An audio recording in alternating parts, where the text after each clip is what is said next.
Hey kids, welcome back to Guitar Quackery Live. We're doing another live stream. And you know, Instagram is a new thing in my life. I was really avoiding, Instagram, but I think it's a good thing.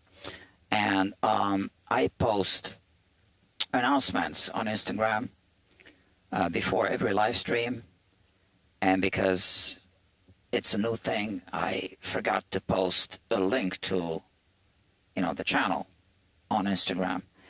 And I think I can even post a link to the actual live stream in the future. So that would be good. So I'm just going to try to get better at that in case you are one of the people who are actually following this. So my apologies. Please forgive me. But I'll get better. I'm learning, okay? It's not a perfect world. We have a, see, my phone is charging. Special project, okay? It's not a guitar repair. And it's already part 2 of the project. Well, it's part 2 of the actual work. But we've had,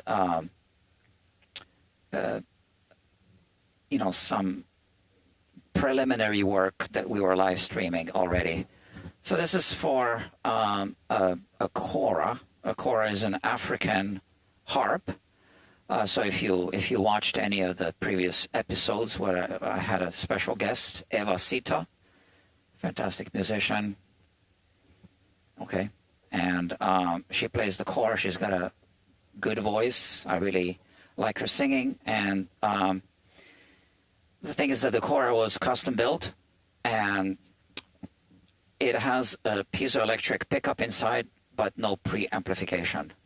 And obviously this is going to cause some issues with sound during live performances.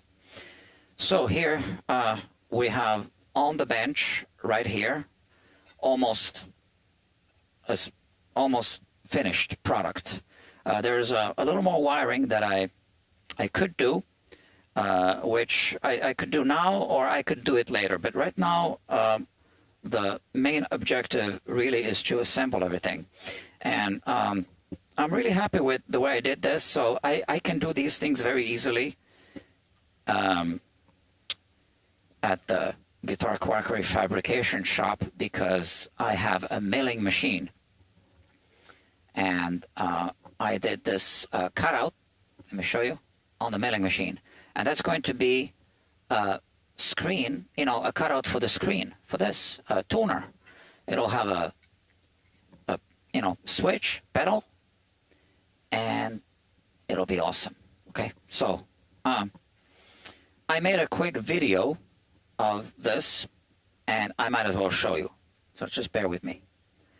I got so many pictures. Now I got to find it. Oh, it's right here.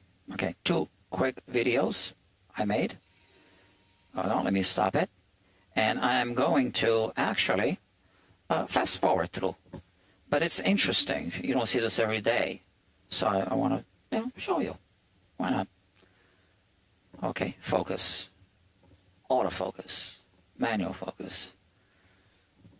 Zoom out a bit. So you'll be looking at my phone, all right, as I play this. This is the milling machine. Let's play. And now let's fast forward through it. So this is cutting a slot, left and right, up and down, left and right again, and then up and down again. And then this piece falls out. That's it. Okay, but what we have here is... So if I show you this, we have a tapered thing, or chamfer it's called. Okay, so it's at a 45-degree angle to make it look better.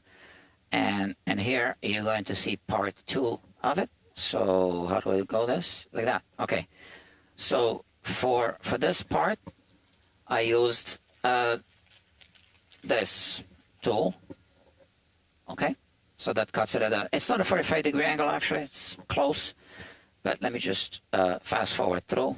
I just go around and around a few times and plunge it deeper, and then we have this like that, and we end up with it like this. So we are going to remove this protective tape, but I need to enlarge these holes for now, and that's going to be our main focus right now, to enlarge these holes so that things can fit through. And that's going to be very easy because I have this drill bit, I have these things, whatever they're called, and I also have a whole set of these things. I'll show you here.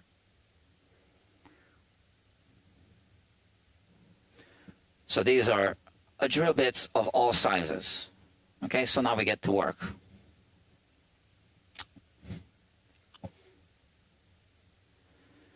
So first I want to install the, how about we install the tuner. So there are small holes, those are just called pilot holes. They are drilled with a small drill bit so that we know where things need to go. And I'm just going to take a measurement of this, and that tells me that it's whatever. I won't bother you with measurements, but I guess 1/8 of an inch. That's it. And is this metric or? Wow, it's so small. You know, I actually need to look to see, because the measurements are written very small. Where are we? Okay. Oh yeah, so the first tip is 1/8 of an inch. It says right there. So we are going to use this thing, first level, just to plunge it. I have this surface because there's going to be shavings. I don't want the shavings to get stuck in my thing. Carpet. Thank you.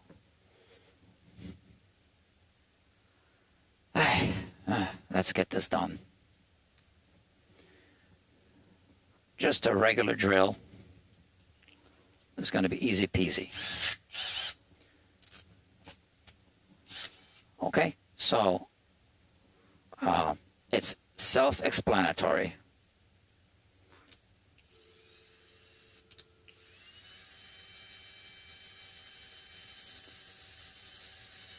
I always start slow with these things. You know, it's, to be honest with you, I'm kind of changing my mind on this one. I'm just going to use a regular drill bit that's the right size, 1/8 of an inch. All right. For reasons that I think that's going to be better in this case, okay? We're just doing this one size, and I'm going to enlarge all the holes with this one. Okay, here we go again.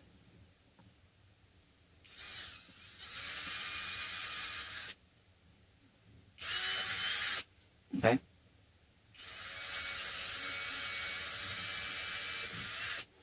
So the reason is now this fits inside better. So I'm going to enlarge the other holes. It's going to be a better starting point for all of the other holes. Okay.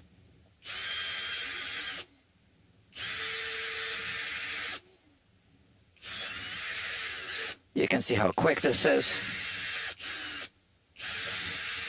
Really not a big deal. And we have all these shavings. Like I said, I don't want them to be trapped in the carpet. And now, while we're at it, we can start enlarging the other holes with this. So, what is going to be the size of this? Well, let's see. 59 1/28, whatever that is, or 15 32nds. If we want it a little bit looser, 15 32nds. I don't know how much that is. These measurements drive me nuts with the fractional things. But where do we have this? Let's Let's see what sizes we have on this thing.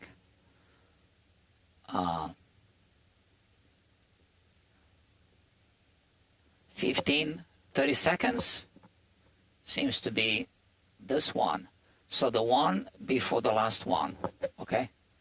We need to do that. We need to enlarge it up to that size. Why don't we do that? I'm actually having fun. You know, it helps break up the monotony of repairing guitars every day.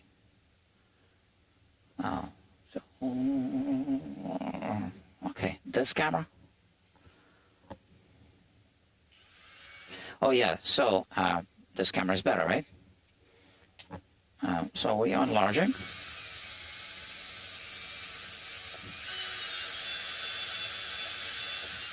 And I don't want to drill through my thing, so let's see. Yeah, I'm going to have to elevate it at some point. Always something. Let's see. How about this? Maybe? I think that's good. So this is what I'm doing. I have a hole here. It's going to plunge through that hole. Let's raise this camera just a little bit and put it over here.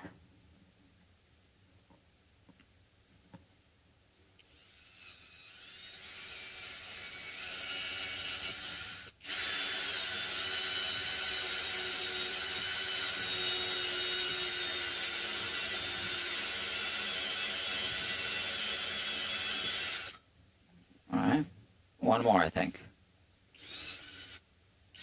Two more.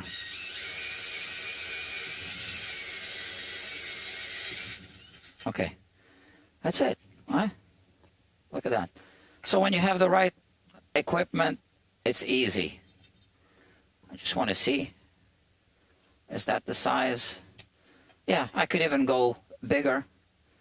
What about this one? Is this one the same size? Same thing. So we do this one now. I am doing this for my new collaborator, Eva Sita. And we're first thinking maybe she would do it with me. To be honest with you, it's better if I just do it like that. Yeah. She'll be appearing for some other more better use of her time kind of reasons. And, but, okay, let's do this.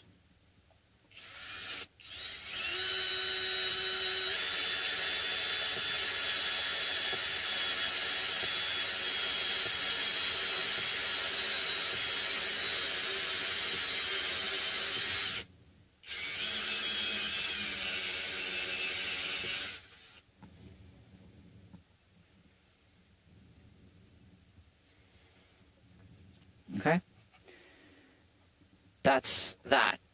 Now we need to enlarge the holes for these three volume and tone control potentiometers, and that's going to be 9/32 or 17/64. I can't even remember that. 9/32 or 9/32. Let's see.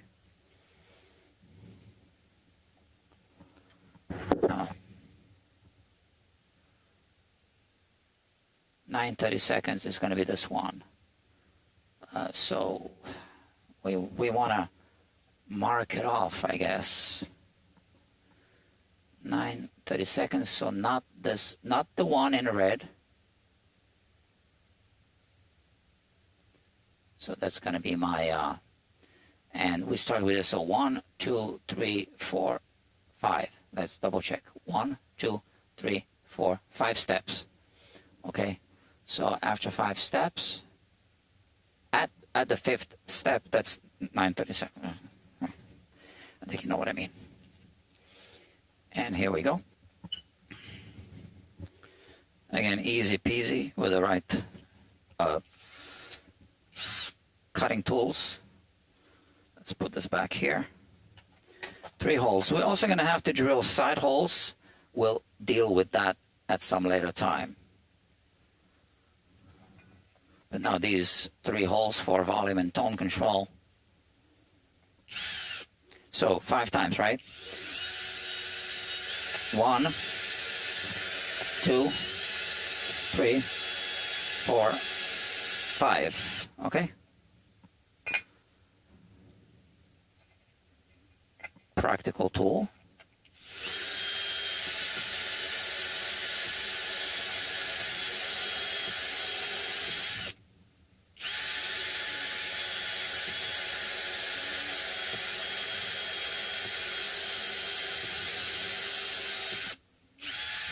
Okay, that's it. And now it's always a good idea to make sure we don't have sharp edges. So I'll do this. First on the inside, just a little bit.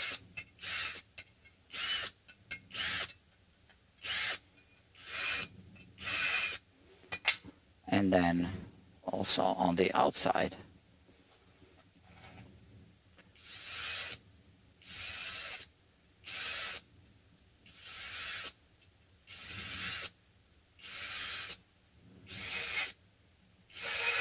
Okay. And now we can take off the tape. Another thing I want to do at this point is vacuum this, okay? Because we have all these shavings. Let's do that. I got a real cute vacuum cleaner. I tell you, ever since I got this, I got a quite a... Oh, Dr. Jeffrey Boyle is in the house. Yeah. Oh, did you see that? Almost broke my camera. Good catch. My vacuum cleaner. Yeah, I noticed ever since I got this, I'm getting a lot more attention from the ladies. I don't know what it is about this vacuum cleaner, but that's the effect. And that was not even in the advertising materials. That's just bonus.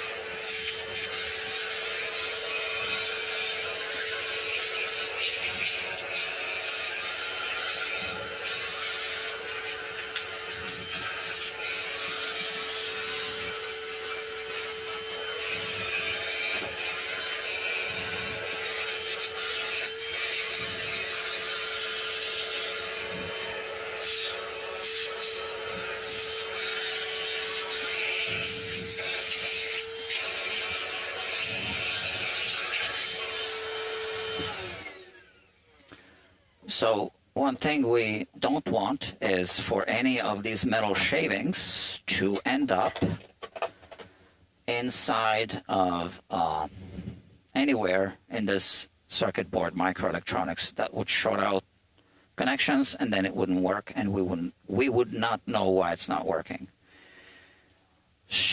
Now we can remove this tape. Oh, that's gonna be a great pedal preamplifier for those of you who just joined the live stream. I don't see much of an audience. I think people are just at work, which is why I normally don't do live streams at this hour. But this particular project, I wanted to document it. So here it is. We're streaming. Yeah.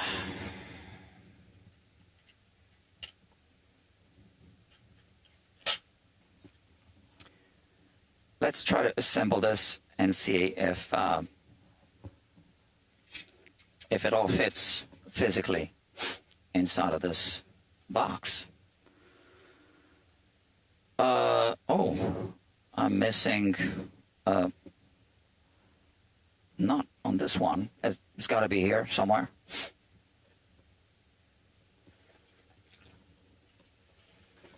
Let's see, not that.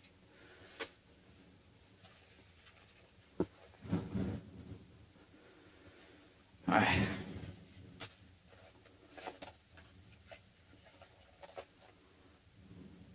Well, we might just borrow it from this switch. It is somewhere around here. Gotta be. But I can't find it now. I think I have a similar switch here, so let's see if this fits. It should. I think those are all standard sizes. Yeah, okay. So this is the right size, because this switch I don't need for anything. Not now, not today. Yeah, about here is fine. And I want to always put a little bit of a, yeah, thread locker.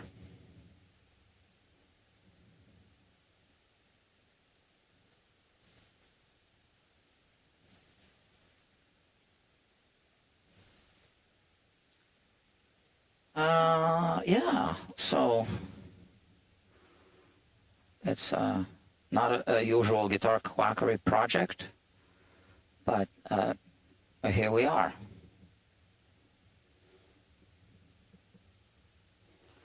So this really helps with things not coming undone later. It just adds a little bit of friction. And you know what? I want to do the same thing on this side.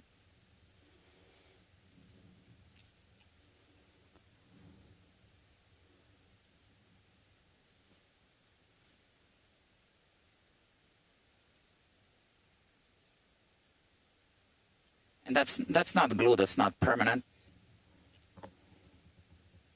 I mean, it is permanent, kind of, but not permanent in the sense that you can't take it apart. Thread locker. Okay, let's put this back and find the right depth for this. Maybe this is better. Or maybe I need to match it with this one, kind of. Let me see about this one. Yeah, it sticks out too much. They should be matched. I think.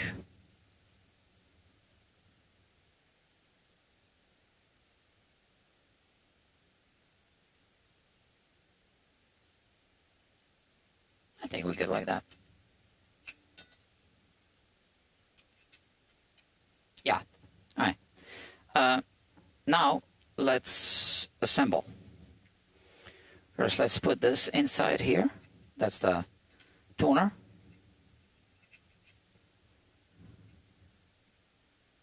And we have this.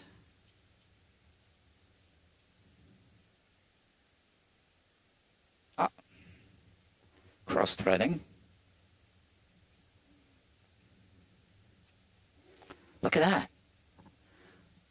All right, so I gotta tell you, I'm very happy with this. So these are in the right place. Then we have this one here.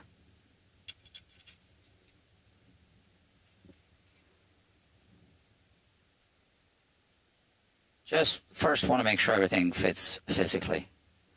And then we got just a little more work to do. We need the input and output jacks, just holes. And this is really tangled up now.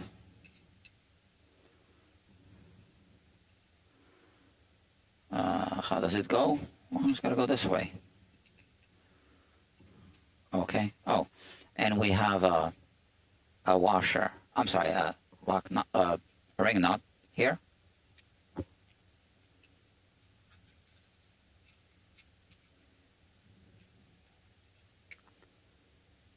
And yeah, it doesn't fit.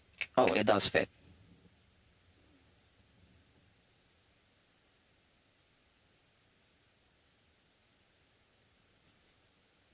So for this, I don't know what size, maybe this size. Yeah, cool.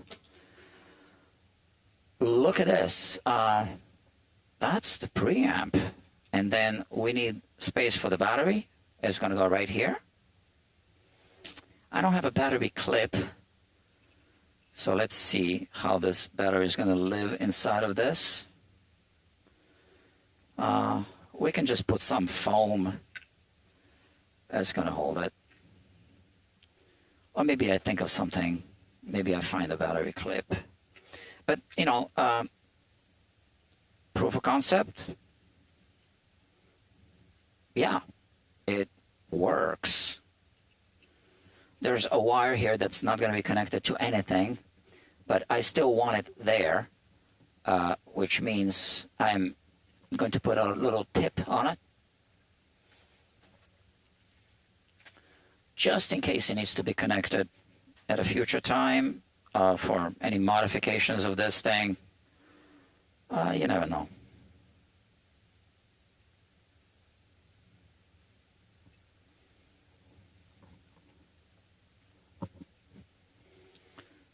This is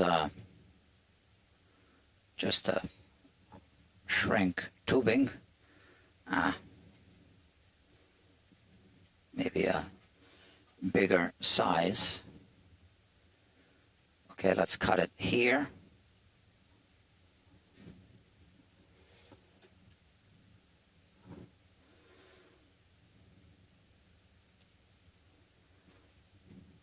And what I need is a heat gun, which I have right here. No one's watching. This isn't the time to do a live stream, obviously. I can't get an audience. People are working, obviously.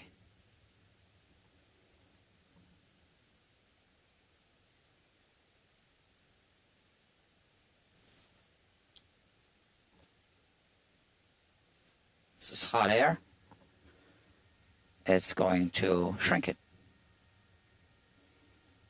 It's already shrinking it.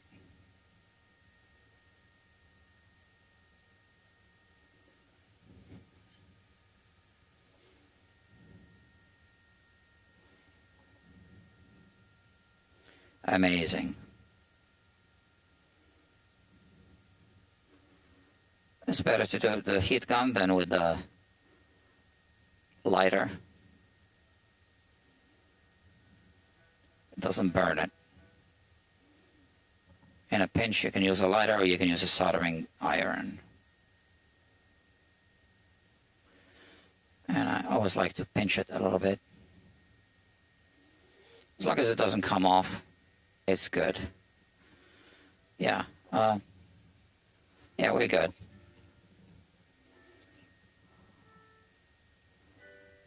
Turn off. Yeah, we're good. So that's that. We have the output jack. There's a wire. This wire is too long. That's just temporarily connected like this. It was for testing. In the previous live stream, I showed you. Yeah. The battery maybe is going to go this way. But now we can test it. Make sure it works.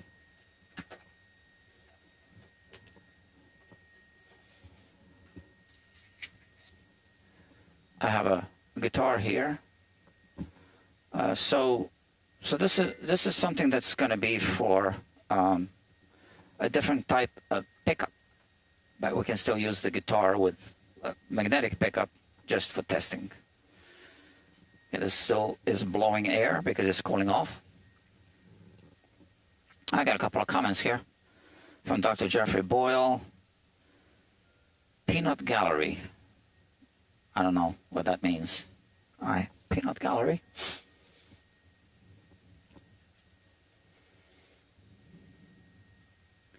Oh, I need 2 cables. Okay, the other cable is here.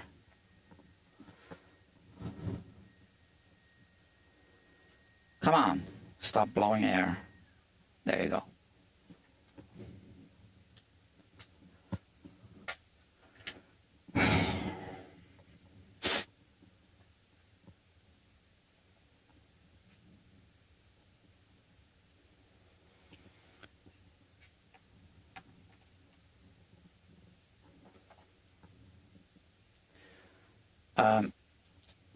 We'll use these to drill the side holes later. Now we just need to test it, and then we'll measure where the side holes need to be drilled.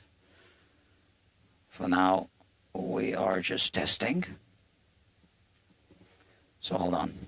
So this is going to be the output. This is going to be the input. So the input is going to go from the guitar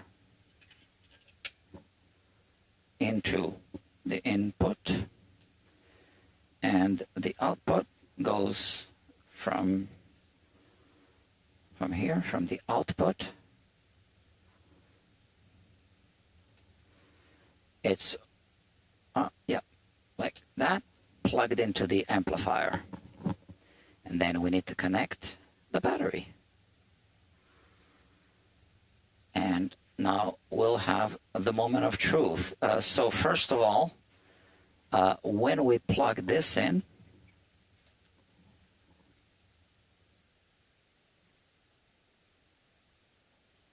there's a built-in switch, right? So when it's plugged in,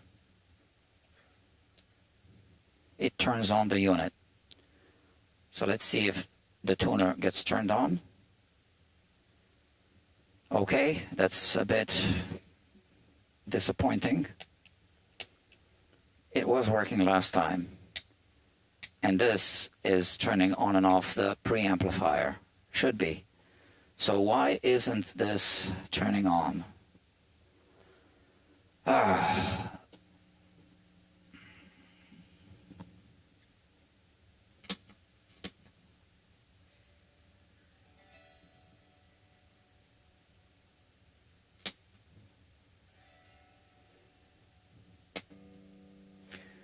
Okay, so it's just the tuner is not coming on. But, okay, so something's not working.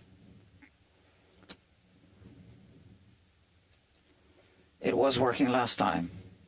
So I believe just something got disconnected when we were fiddling with the whole thing.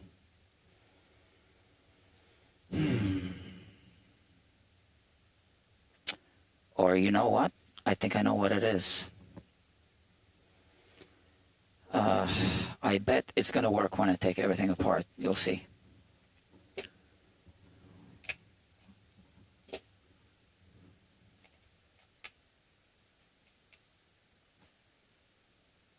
I know what it is. It's the ground connection. The way it's grounding on the chassis of this, on the enclosure. So I think that's the problem.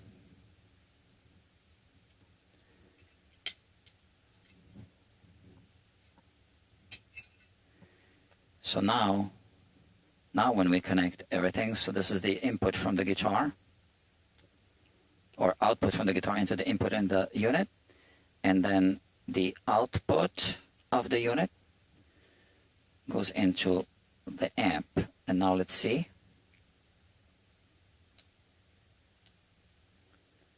No, it's still not lighting up. I think I'm forgetting something here. This is connected. This is the battery.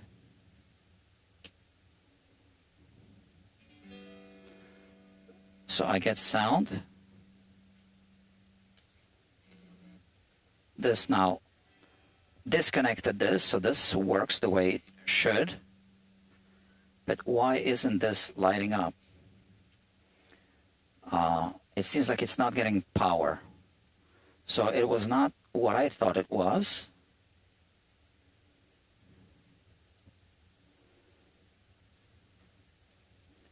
It's supposed to get power from here. I forgot. Oh.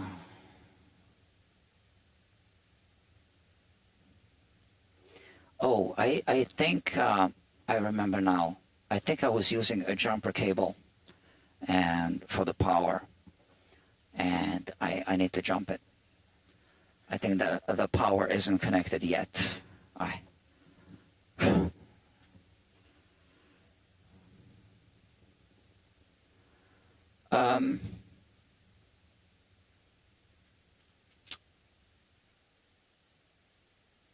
Yeah, that's exactly it.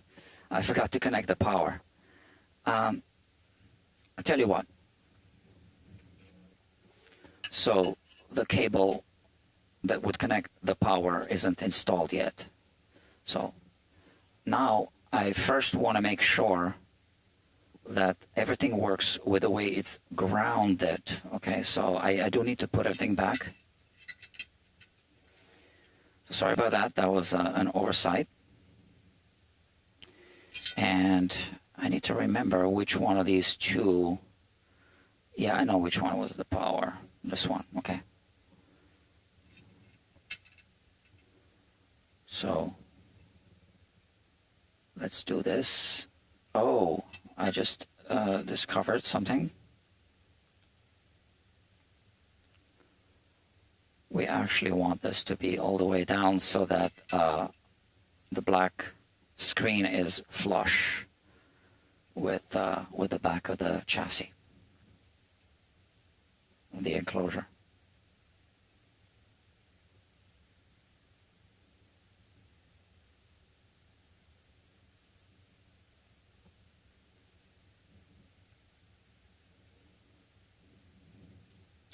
So that's that. And now, since we're doing this, I'm also going to mark off for the holes for the input and output. And here I see a mosquito.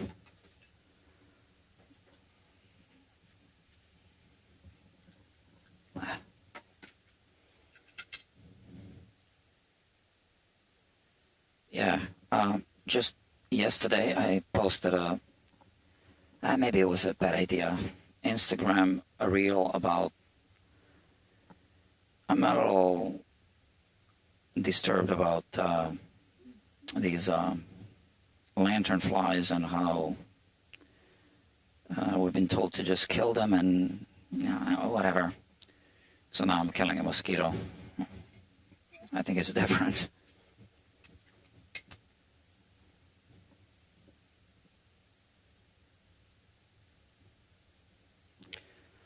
So the reason why I want to test it like this is because I want to make sure that the grounding connections are not going to be shorting out anything. So now we do need a jumper cable to connect here to this thing. And it's going to be connected to, I forgot, one of these two. I think this one.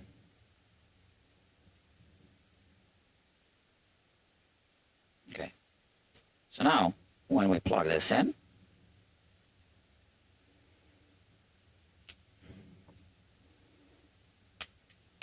no, maybe it should be connected to this one. Or maybe not even that. Maybe this. Oh, yeah, I think this one. Oh, yeah, now I remember everything. Okay, so we had that little wire. Okay. You see, when a few days go by, I lose track of my own thoughts. So that's something that I still need to resolve actually with the wiring. It's a minor little thing. It's a minor, no big deal little thing. But where did I put that little wire? Okay, we're just gonna have to find another one. Oh look, I'm getting an audience here. 3 people watching. Amazing. Yeah, I'm not gonna get a decent audience in the middle of the workday. I'm aware of that. But 3 is better than 0. I don't want to say 3 times better than 0 because 0 times 3 is still 0. So how would I say that? I don't know. Better. Just better. 3 is 3 times better than 1. But how many times better than 0? Now I got 4 people watching. And the Sure Thing Express just joined this live stream. Hello to you. And Dr. Jim B. I usually check this later. Sure Thing Express says, hello, doctor. She is so blessed to have you on her team. You're talking about Eva Sita. Yeah, I didn't want her here today for a couple of reasons. One reason is I've come to realize how busy she is. And honestly, we want to do a collaboration. This isn't the best use of her time to reciprocate the help that she's getting from me, okay? So let's just do this.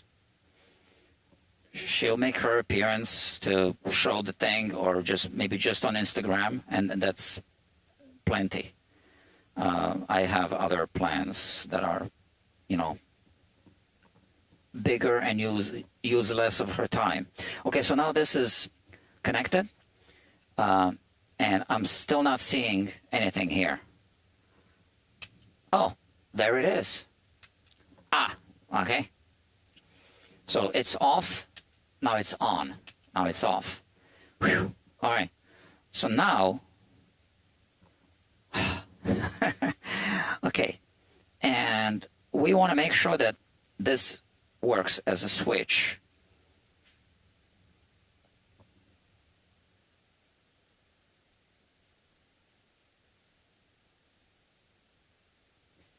Yeah, people have been always like desiring my help for different things, and I've learned to really be selective because of my own time. I really like to help people, and I've helped people, and I don't regret it. But I've learned that, it's my time and I got to be selective. So I chose to do this because I think it's worth it. And here we go. We are going to plug this here. Now, what I want to test now is this switch, this built-in switch, okay? Because now when we turn this on, it's on. When I unplug this should turn off. There you go. Okay. It works. Okay, now we turn this off. And now, spaghetti, wire spaghetti. Turn on the amp. I can hear it. I don't know how much you can hear it, but I can hear it. And here, let's tune the guitar. Look at that. E, A, D, G, B, E. Okay. And this tells you if you're on pitch. So it's a little flat, and it also shows here that you're flat. So now, when the tuner is on, yeah, okay, so Eva, I don't know if you're watching. I did send her a link. If you're not, that's fine. I need to explain this because you want it to have this tuner on while the kora is still playing, and no tuner works like that. And the reason is you don't want to be tuning an instrument through the amplifier, because that's annoying sound for the audience. You actually want to turn on the tuner, which automatically turns off the sound, the signal going to the amplifier, so that you can tune it visually without listening to it. You don't need to listen to it. It's a tuner with a screen. Then when it's in tune, you just turn off the tuner, and now the signal is going through the preamplifier, which is what we're going to test now. Now, if you really insist, we can convert that the other way, but it really doesn't work well that way. This is why that's kind of the industry standard. So now we have, oh wow. So now that's the preamp on, and now the preamp off. Less signal, obviously. Oh no. Hold on. Yeah. So this works, and now, and this is treble or bass. That's bass. Treble. Oh, that's good. Treble on this side, like on a piano. Hold on. Like on a piano, treble here, bass here. That's good, all right? That's how you can remember. Obviously, you can hear it as well. So now, turn off. Now the signal goes into bypass. And I had some concerns. So we hear this brewing coming from the preamp. We can fix that, okay, when it's off. When it's on, and the amp is, okay. So we are always going to get noise. This is why we need people working the sound. I think, I mean, nothing much I can do about this. I do have an idea, but we can improve, later. Turn off the amp, unplug everything, and we just got one wire to connect for the power, and we got 2 holes to drill. There's an option of a 3rd hole. Look at this. And it would be a good idea to do it. And we can do this as a little modification at some later time. But here's the thing. So this is a power connector. So let's say that it's optional. We would be able to install it here, somewhere, which I'm going to do right here, okay? It's so easy to do this, I am going to do it, okay? So that's going to be a power connector. Just like any regular guitar pedal, you can plug in the power, you can use it as a battery power. Okay, those things are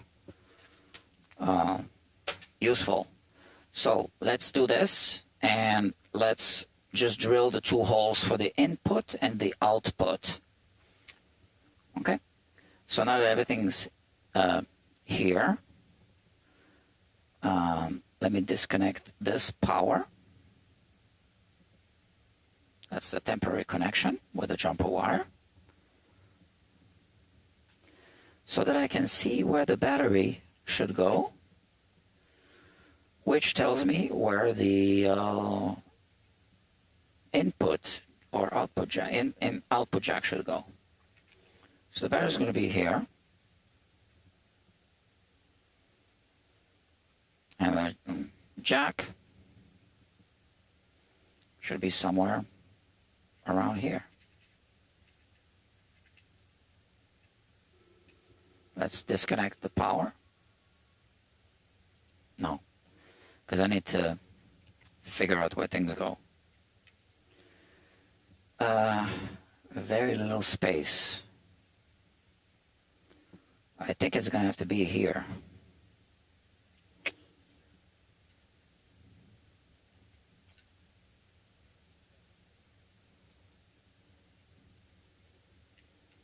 There's no other way, really.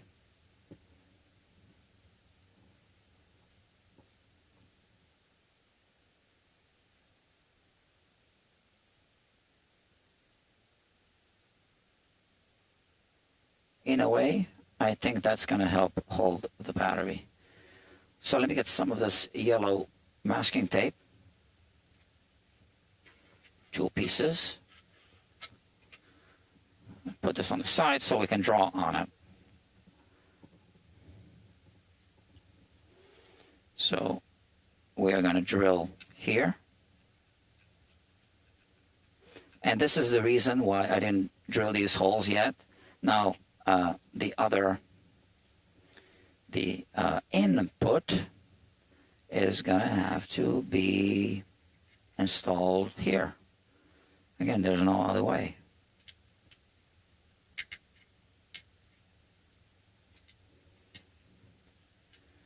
Which brings into question, can we really install that 9-volt power adapter thing there? I don't know yet, but this is where this needs to go. So we can live without the 9-volt power adapter, but we can't live without input and output. So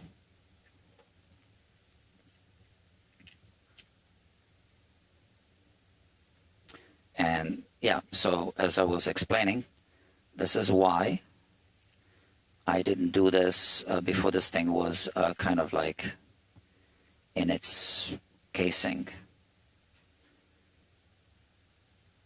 I didn't do the sides, right? So,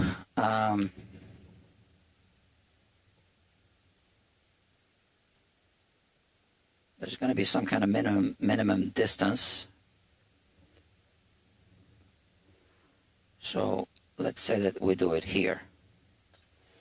And on this side,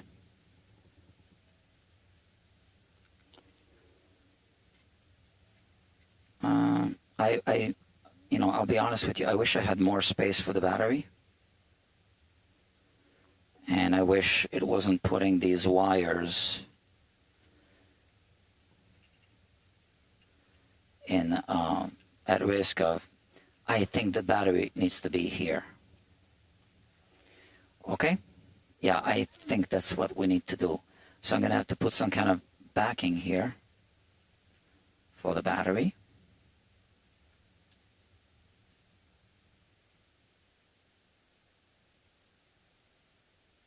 Something to hold the battery in place so that we can put the jack here.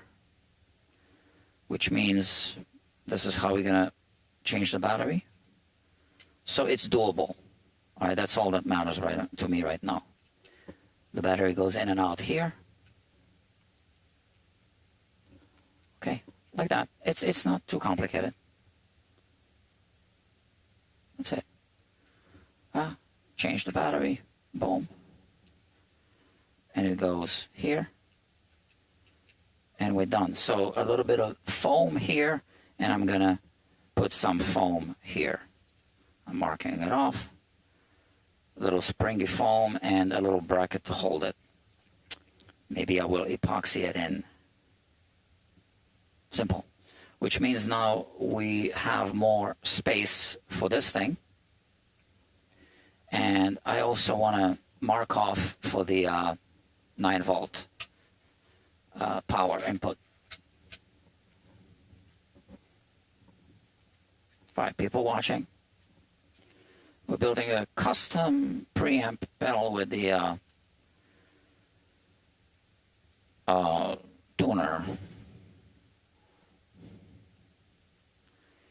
So I need to disassemble this now. Oh, but first I need to mark off where this is going. So this is the output of the unit. So the wire is going to go underneath eventually, or maybe even now. And it's going to be here somewhere. Okay, let's see. And again, the same kind of distance from here, which I'm going to just take a measurement and match it. And I hope I don't mess up.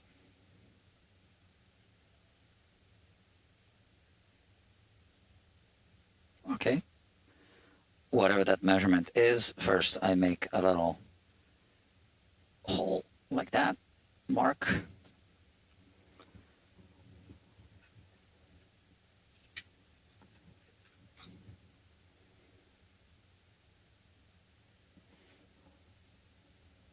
Okay. That's where the drill bit is going to start to drill the pilot hole first. And here.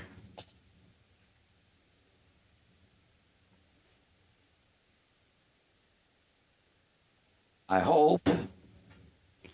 Now we need to disassemble everything.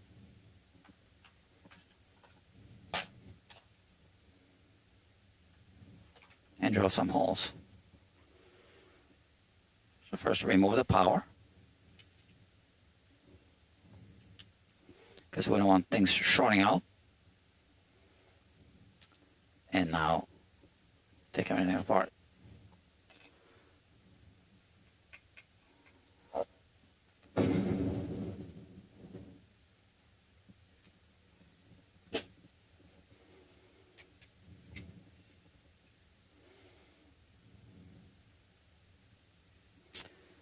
Okay, I just finger tightened these, but I did put the thread locker, so I think it's dried up a little bit on me.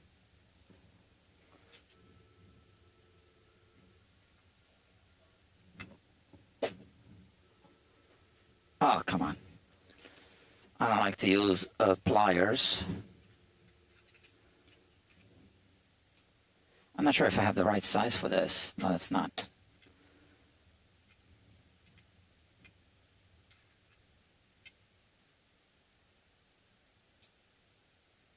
Should have put the thread locker at the end.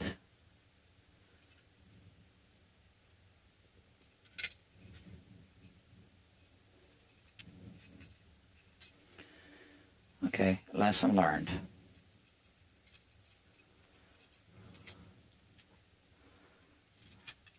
Okay, so that's all disassembled. And now we can go ahead and drill some holes.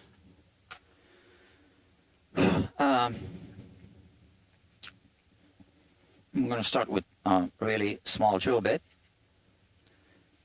Let's see if this even is able to grab it. Yeah.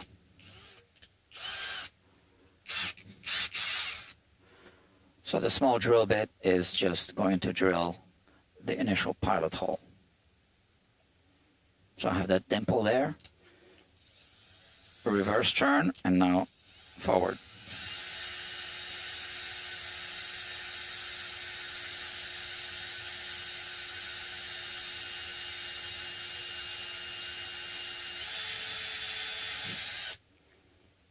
All right.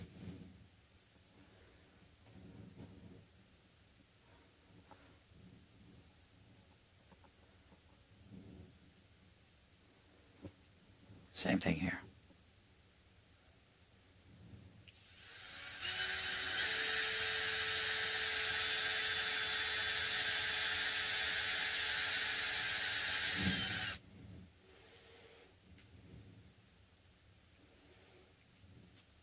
And it will determine where the other one goes, well, when we reassemble it again.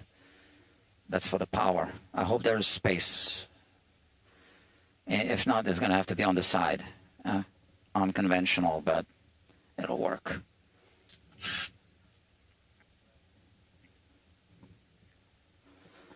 And now we enlarge it to a bigger size.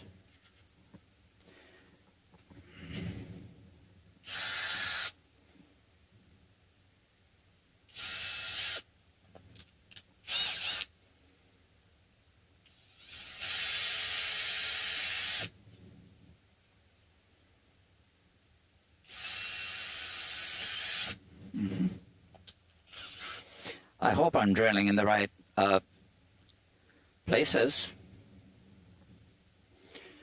And now, just like we did with the other holes, my initial hole is going to be 1/8 of an inch. That's about 3 millimeters.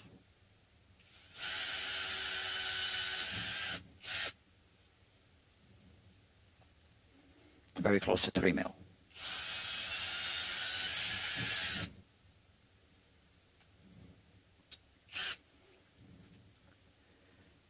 And now we take our specialty drill bit, the one with the, I don't know what it's called.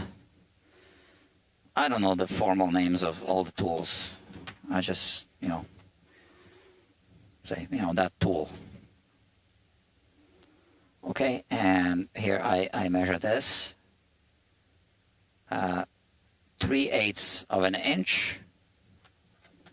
Those are the needed hole sizes. I think I actually knew that, but always double check.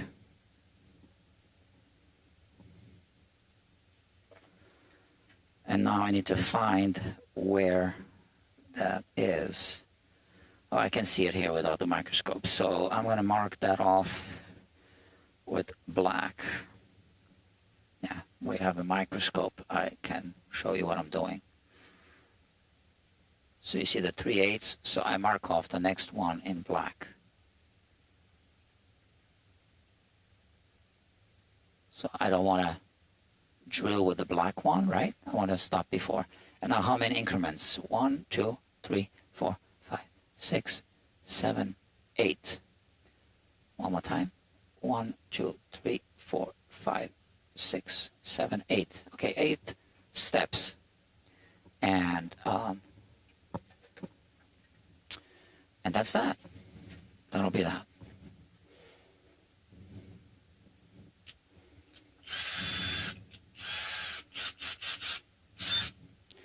I can remove the side tape now.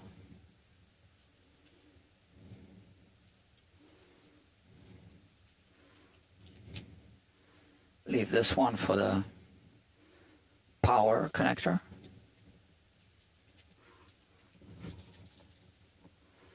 And drill.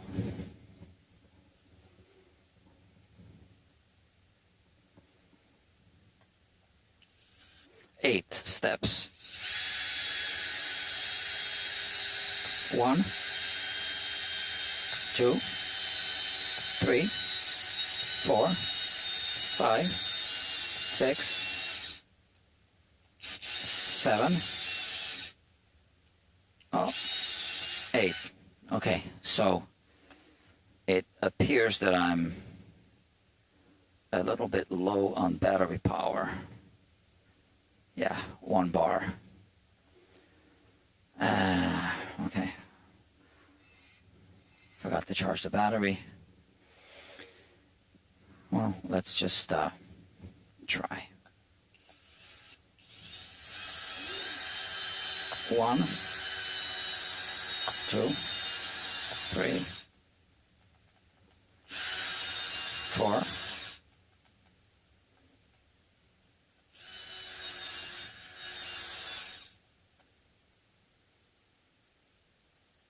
Battery's almost dead.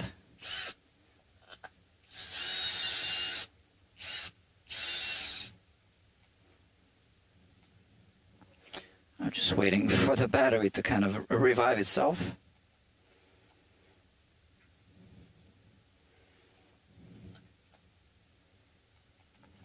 Yeah. I guess it's not going to happen. Just now.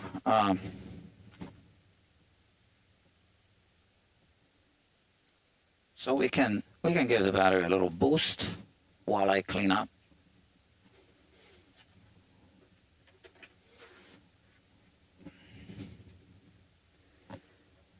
Okay, vacuum. And I still have a wire to connect, right?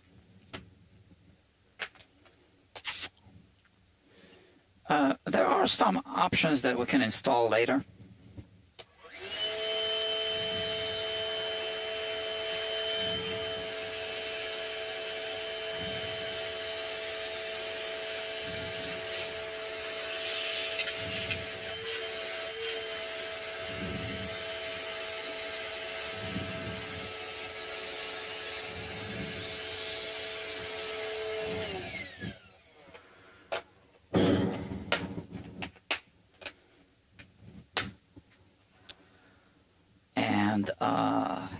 So I think the battery could be good for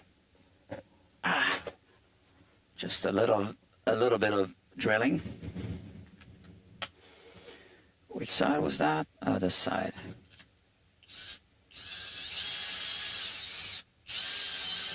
Yeah, that's it.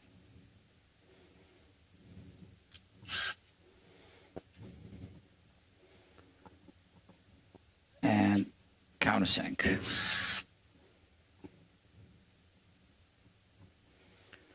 Just to knock down the edges.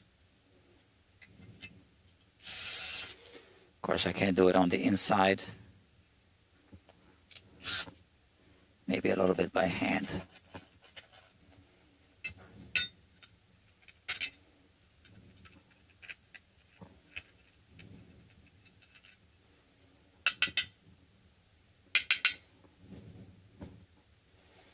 Okay, now we can charge the battery for real.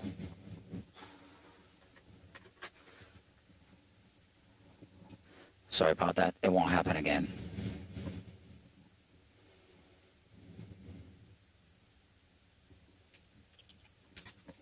Just like we did last time we were drilling, we gotta vacuum everything so that the shavings don't get caught in my carpet and so that they don't short out the electronics.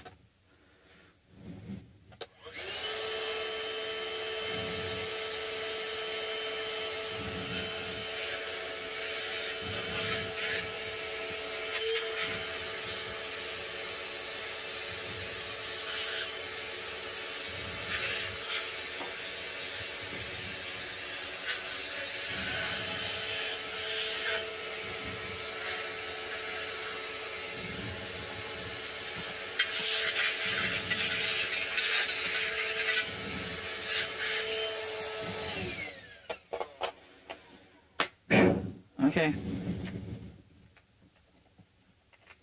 Like I said, we have one more wire to connect, and there's also a wire that you noticed that was really long. We just need to shorten that one. So that was just a test connection. Now let's do it for real.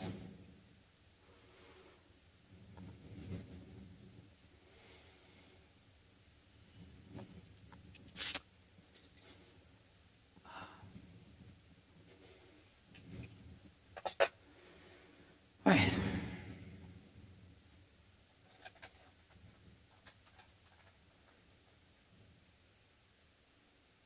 Test connection. Right. It's this one. This long wire just needs to be shorter. So we remove it and cut it and then solder it back to the same place.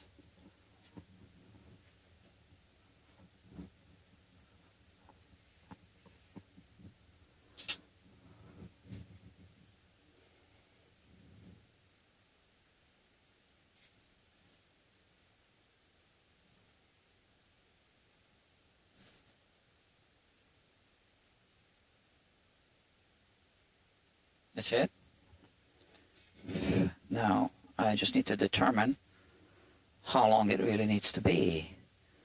Not very long. That's just the ground connection. No, that's the, yeah, ground connection. Yeah, exactly. It just needs to be about this long.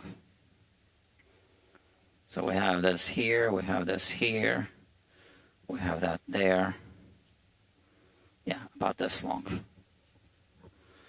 We need a little bit of slack if we ever need to service the unit.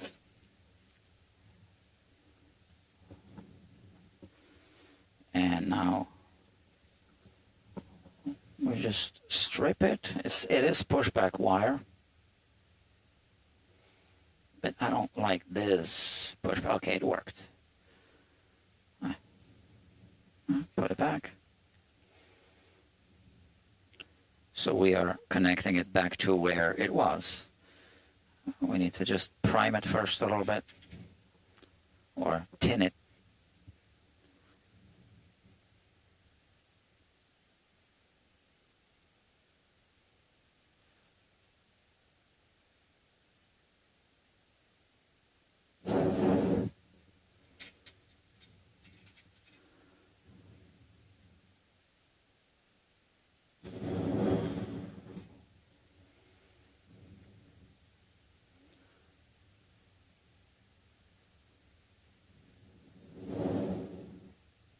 That's it.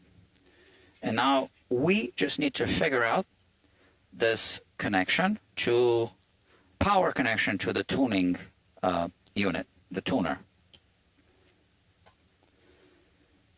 Now, you know what? Always got to make sure that the wires don't get tangled up. I wasn't really paying attention to this, but I got lucky. All right. So we have the one that I was jumping with this. We just need to put a proper wire there. It's reminding me my app is reminding me to drink. And you know, if I don't drink, I get terrible migraines, and I just can't allow that to happen. And then I can't function, sometimes for 2 days. So, excuse my manners, but I gotta drink.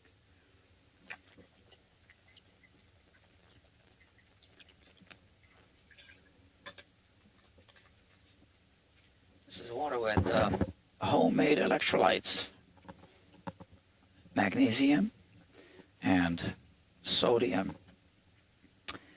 Now, I know that people like to be on a low sodium diet, which I am, I guess. No, not I guess, I am. But your body needs sodium. That's how the muscles work.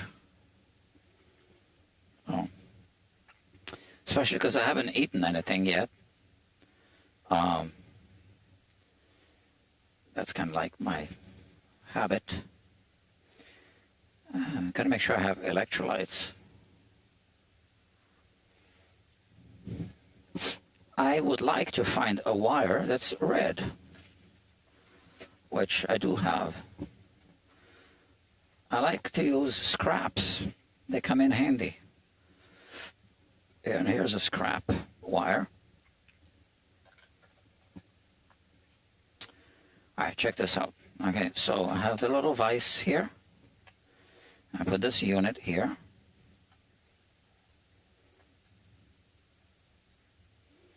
So now it holds it.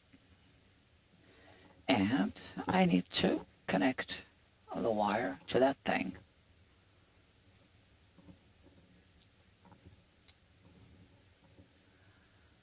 Okay, there are 2 terminals. We don't need this one. And I am inclined to just pull it out and remove it so that things don't get shorted out. Yeah, because we don't need it.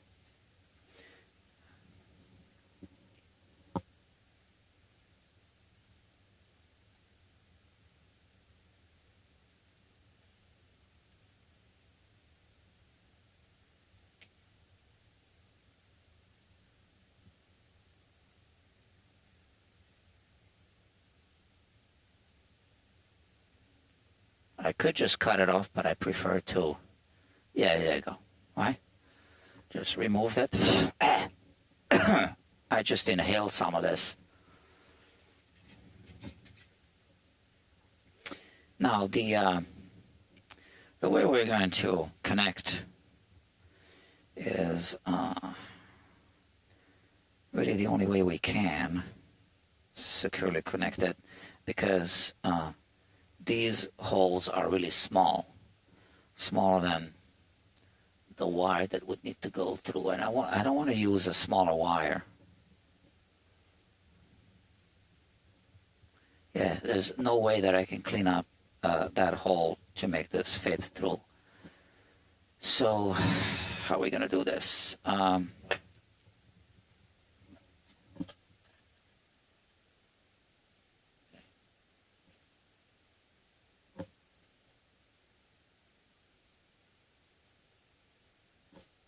So sometimes you don't need to connect to this. You can just trace where it's going. But in this case, everything is hidden behind this plastic, so that's not going to work. I just need to do it this way. And this is where I need to use poster tack, putty. That's a good trick for soldering, and it's reusable.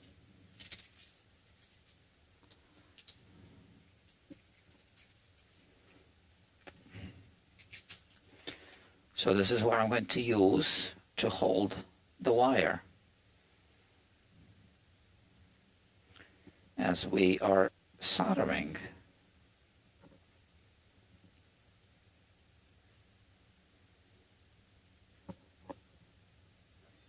See how this works, right?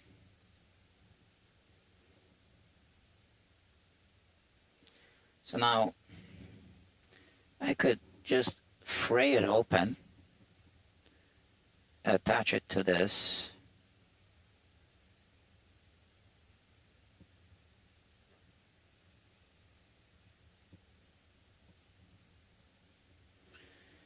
it's not going to work. I think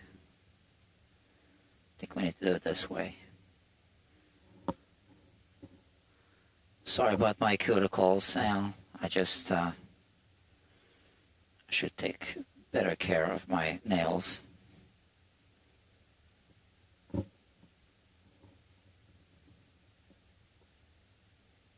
I do take care of other things. Yeah, so now that's in place.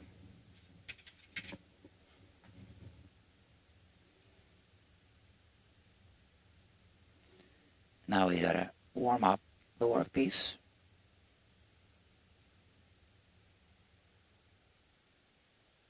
And flood it.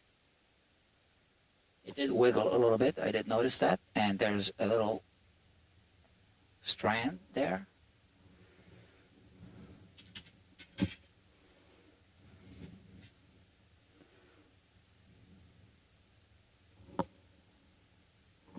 See that strand? We need to solder it on.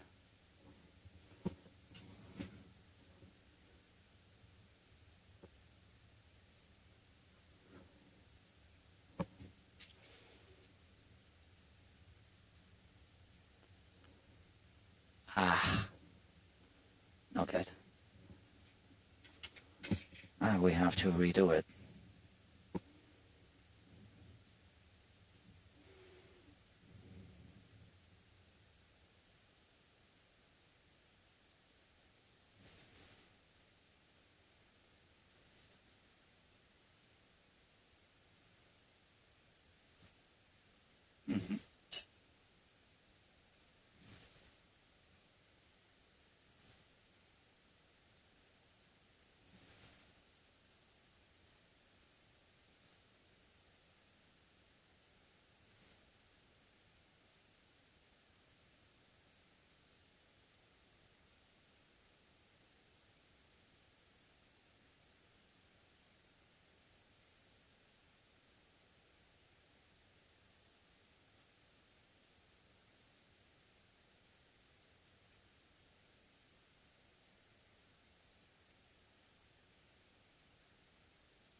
I am missing a tool that will come in handy.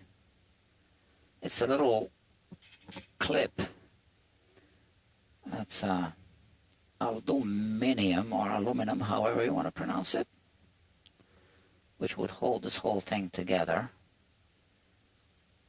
but solder doesn't stick to it. So I think I cut it too long. So it keeps fraying.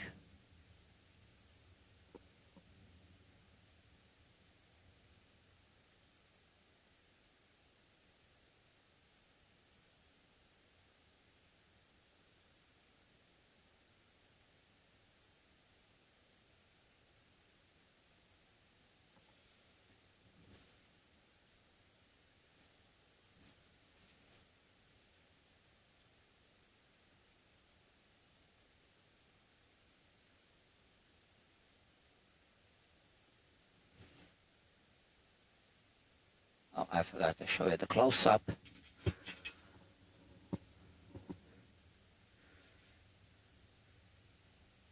I think that's good. I'll inspect it. This is something that I do want to inspect with a microscope because this is a super important connection, obviously. Well, I mean, the preamp would work, just the tuner wouldn't. But yeah, we want to make sure it works.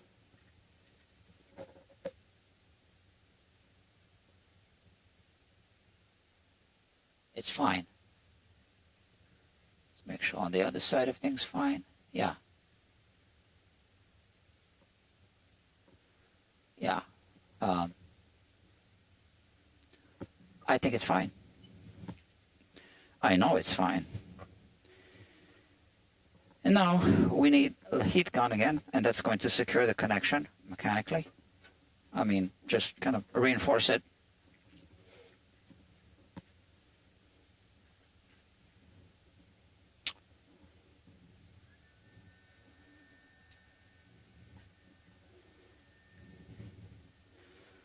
Here we go.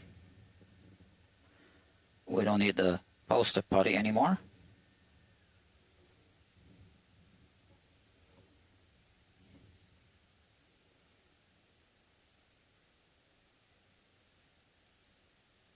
We'll use it later for something else, I think. And now we just want, yeah, one of those. One of those. Let's see if it's the right size, and we'll cut it shorter. That's the right size. We'll cut it to about this length.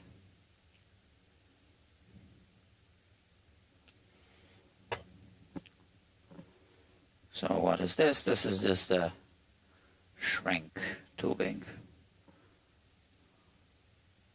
which goes here. Okay. And now we heat it up. It's going to shrink.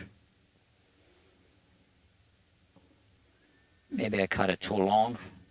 Nah, it's fine.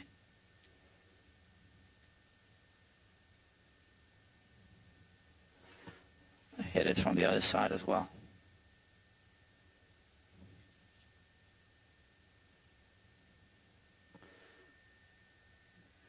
That's pretty cool. This is going to be a nifty little custom-made pedal, right? Okay. Next, I need to tap into the power supply.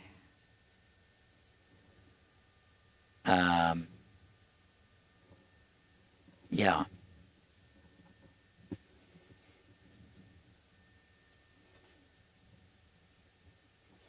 So let's move this away for now. So this needs to be connected. And that's the last connection, unless we want to get fancy. There could be another connection, two possible connections. And I'll explain why I'm not doing it now. Because we want to test the sound of the pedal and everything first. Because the other connections that are a possibility, two other connections. One, when you turn on the preamplifier, an LED comes on, okay? The other possible connection is that when you turn off the amplifier, that the output of it gets completely disconnected, like this signal, so that you only get the signal straight from bypass signal, which is coming from here. So with the switch being the way it is, we only have the option of one or the other. So that's something that we can easily retrofit later. I want to be first testing it with the sound and all to decide which one of those two is actually a better idea. So if there's no issues with sound, then we put the LED. If there's an issue with sound, then we need to do the sound complete disconnect thing. So we'll see. Only a test will tell. This red wire needs to be connected to this red wire here, or to any other terminal that is connected to it.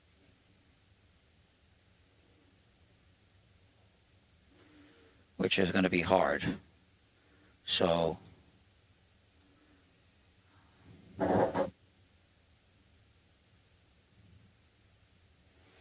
yeah, I'm inclined to just splice this wire and do a connection here. And I want to do it closer to where it's connecting here. And the way I want to do it is without actually cutting the wire, just slicing through the insulation. Okay, that's better. I've done it before, so I'll do it again. And then all the wiring is done. Once I resolve this.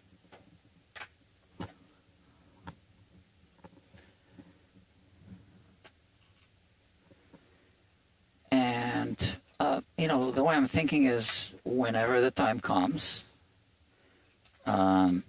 we are going to do a final live stream with Eva. She's going to bring her kora. We're going to test it with her. That's it. So, and that's it. Oh, the only other connection that is a possibility here, I almost forgot, and we'll know if it even fits once we put the output and input jack, is the 9-volt connector. Okay. It might not fit. I don't know. Oh, it will fit on the side, right? It will fit on the side. So that's our option B kind of thing. Yeah, so I would actually like to do that. So now what we need to do is find a way to slice through this wire.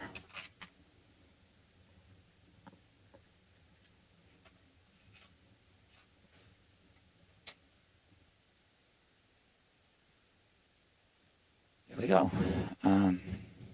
We have this red wire here. So it's a stranded wire, and we don't want to slice through any one of those strands. That can be a challenge, but like I said, I've done it before, and I'm about to do it again.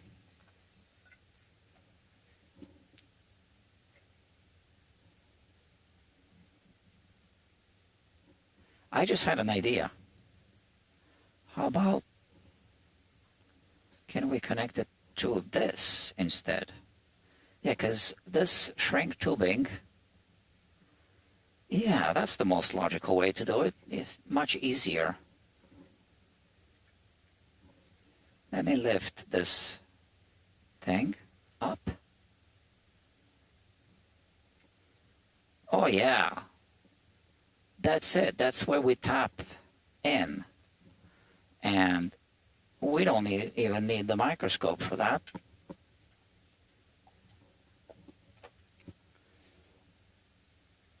I'm glad I thought of this.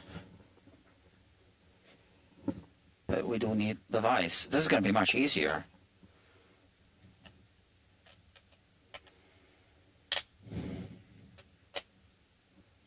And you know, that is kind of,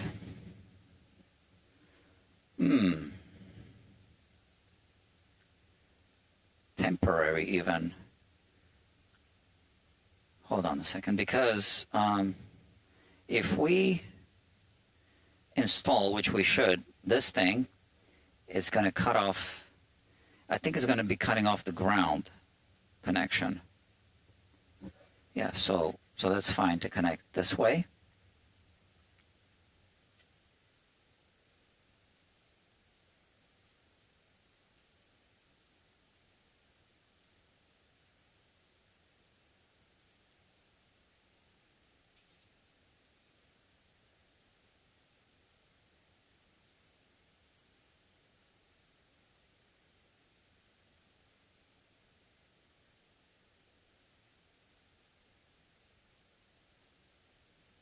All right.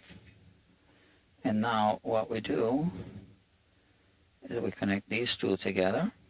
We just need to strip this one a little bit, tiny bit more.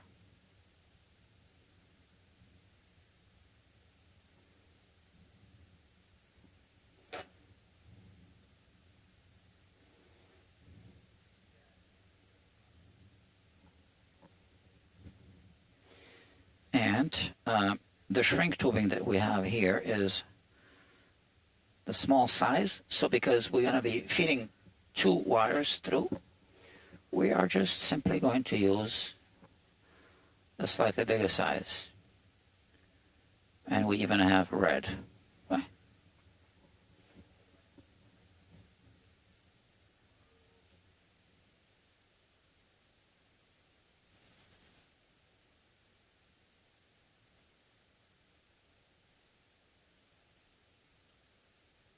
String tubing is going to hold these 2 wires together nicely.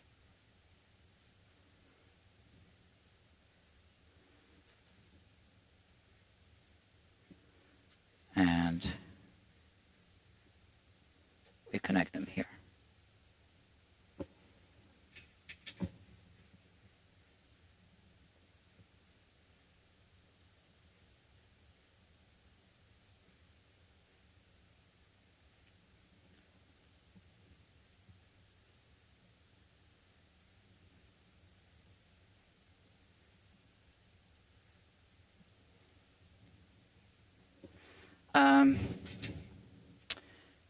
It's actually not a good idea to connect 2 of them to that one terminal. So what I'm going to do is I'm going to connect a single wire, and then we're going to couple it with the other 2 wires outside of that area.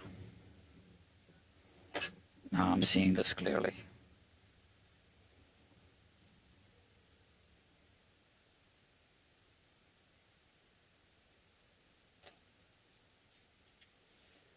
That's power, and we want to have a really secure connection to that.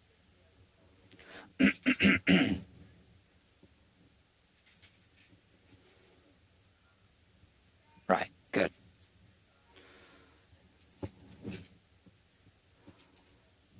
Same post attack trick. Yeah, maybe coming from here.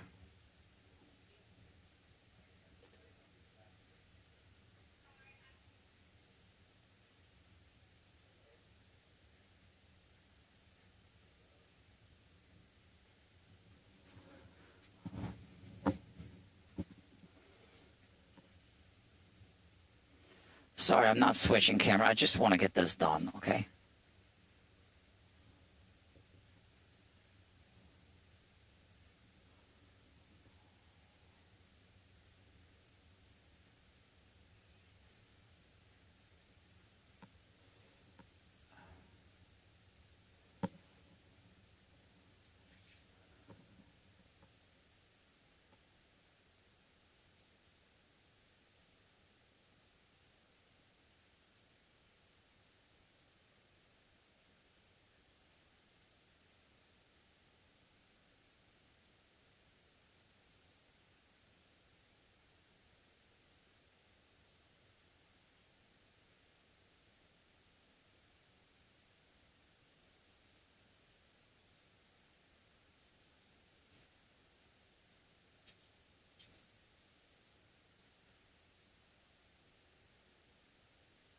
And for this connection, I can put that same small shrink tubing back.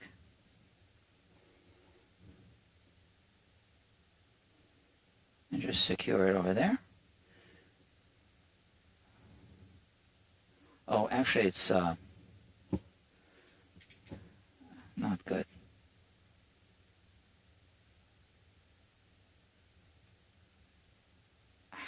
It's getting hot. Okay.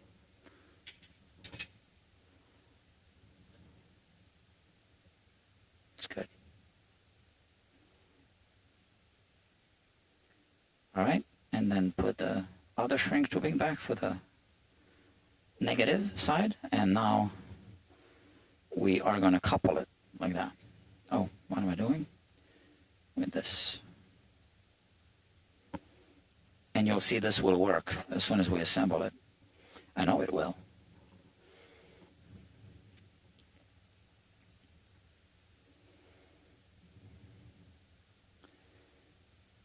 We're going to do it this way. Twist. Post attack.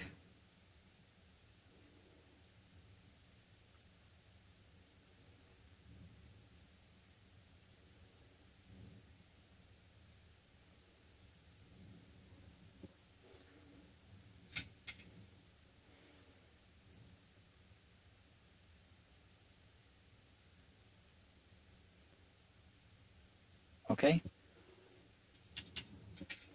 And then we cap it with this. As soon as it cools off,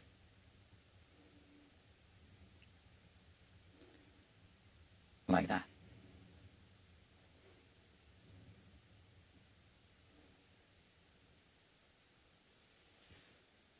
Heat gun.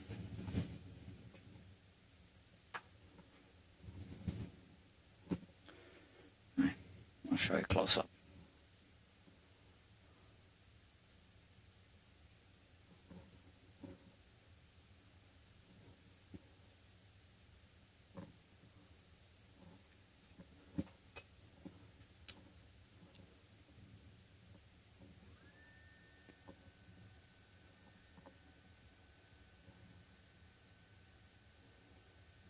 I love doing this. It's just one of those satisfying things. Like squeezing pimples. Who doesn't like that?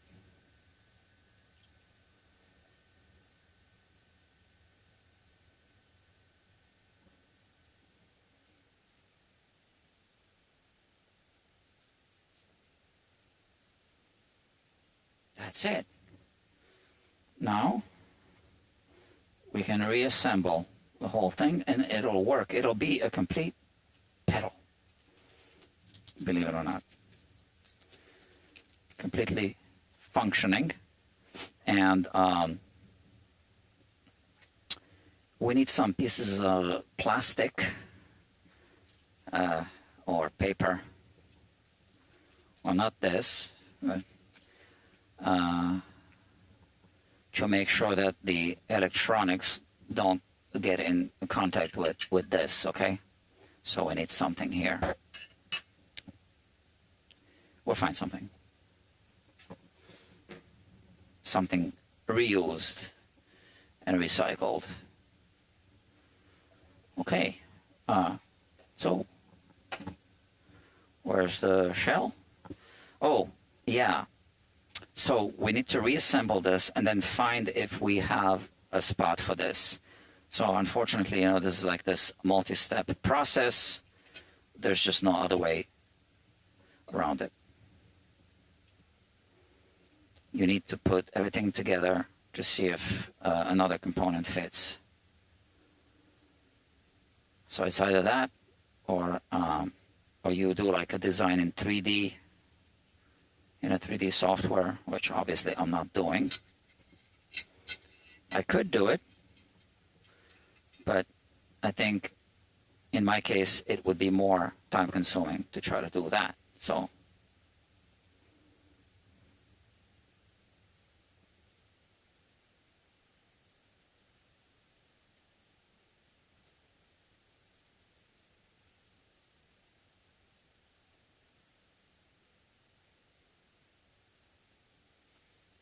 Okay, now output is going to be on that side. And the battery connection, I want it to go around here.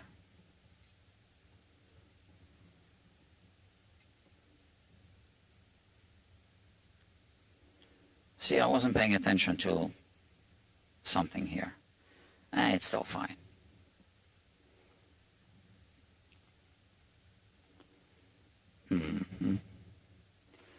So we can put this one first.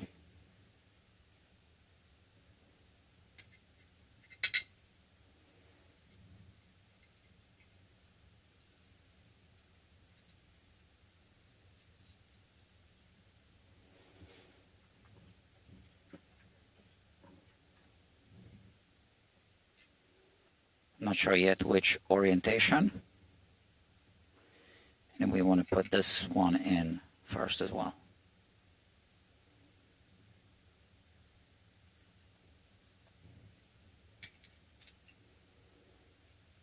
Oh, don't tell me that it's a little tight.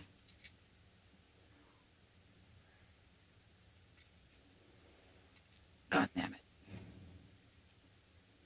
It is tight.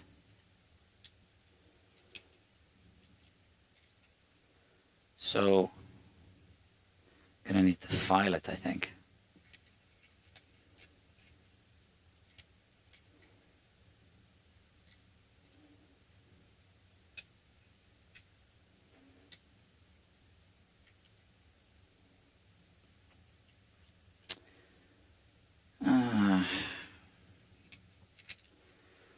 So either that or I enlarge this hole a little bit.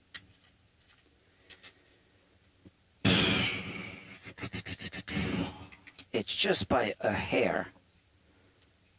I miscalculated this a bit.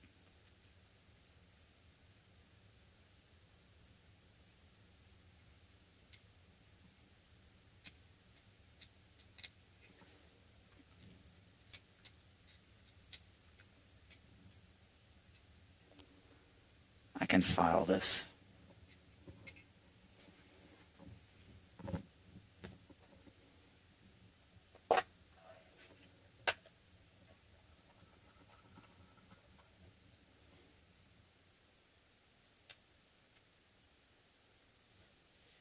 So which side? This one here. I got a file. Let me mark it off.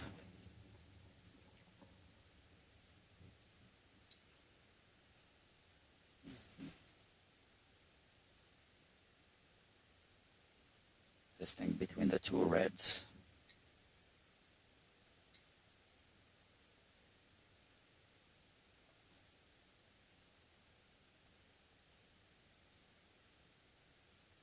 Okay. That was one thing that I was kind of nervous about, that it would happen, and it did happen.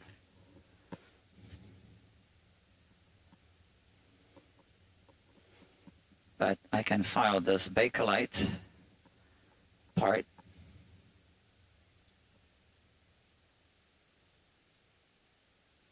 Just this part over here.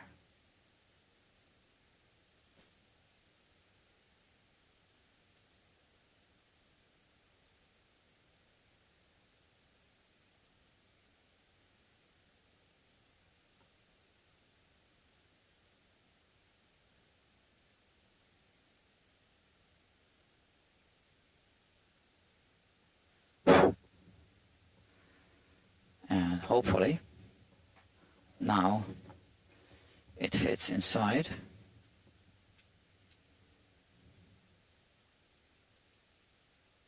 Because if not, then we need to enlarge that hole a little bit. There's just gonna, it's not gonna be a big deal if we need to do that.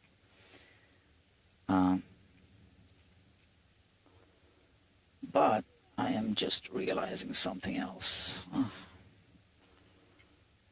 No, it's fine. Yeah, what I'm realizing is that we're really close to this shell. So all I'm going to do is I'm going to probably, when I disassemble it again, put some electrical tape there just to make sure that this isn't pushing it against the shell. But how is this now not aligning? Oh, I see.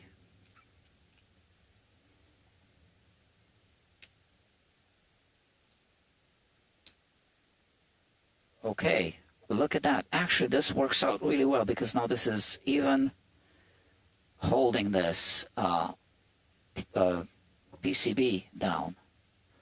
Okay, there's that little notch. And now we just put our washer and this thing.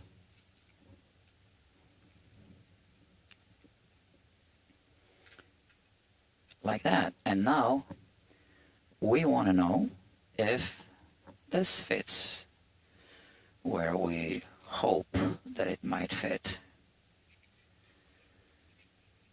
And I believe that it will fit, because that's the depth that we need, and we can even cut these a little short. Yeah, this will fit here. Now I'm going to make sure that this doesn't get in the way. Yeah. I think we're good on this. We want to bend this thing away from here.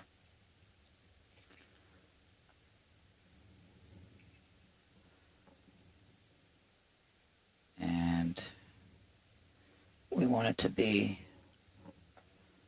around here.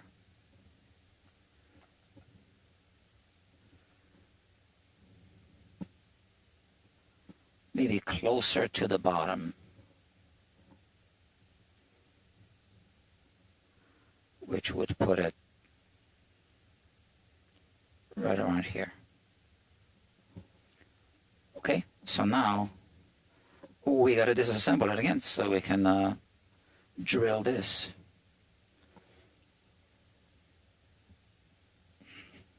And honestly, for now, I will just place it there, and we'll do the wiring next time.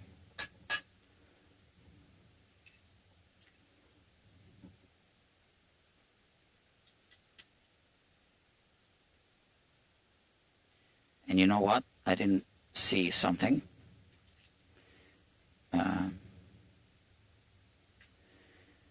Oh, look, message I got. Well,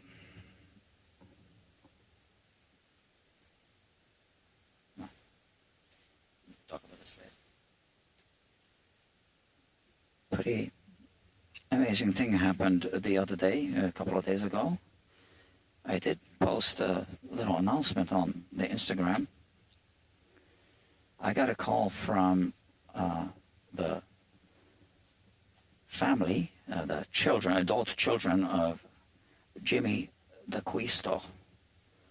What an honor was that. They want to be in touch.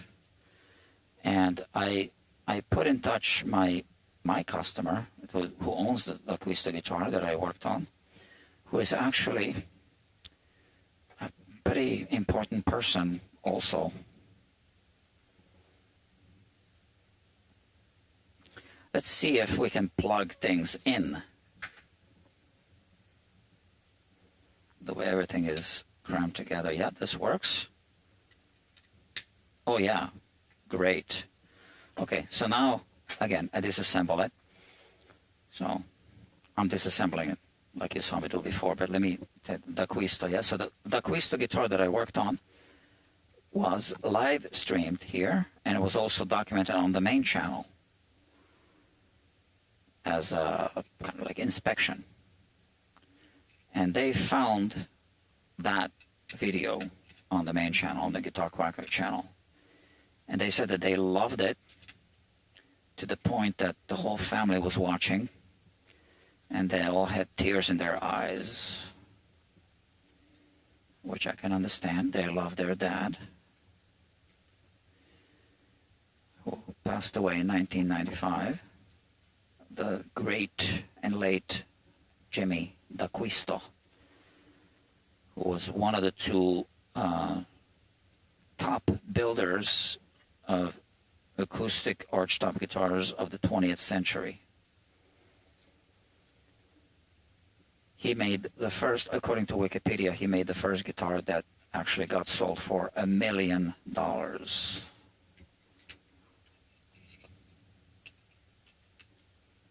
Oh.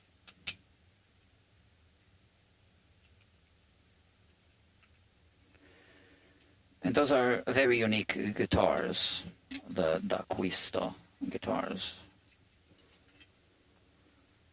So, the daughter called me. No, actually, she texted me first. And I don't want to read the text message. Yeah, I guess it's without her permission. Basically, she told me who she was, and that they want to talk to me because they saw the video, which they loved, and could I please call her, which I did.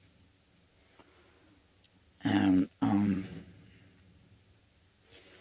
so this will have 3 wires connected to it, and I think I should make the connections now and then fiddle with the wires later, because I don't want to have to disassemble this again. I think that's wise.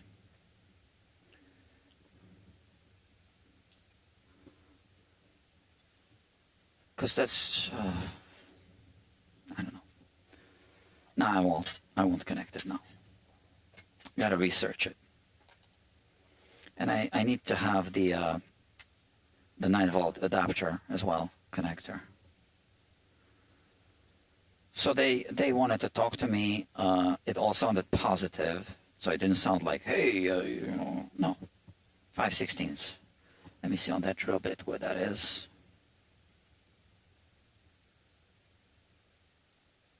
So that's this red one. So yeah, so I called her, and then she said, my brother is really the one you want to talk to.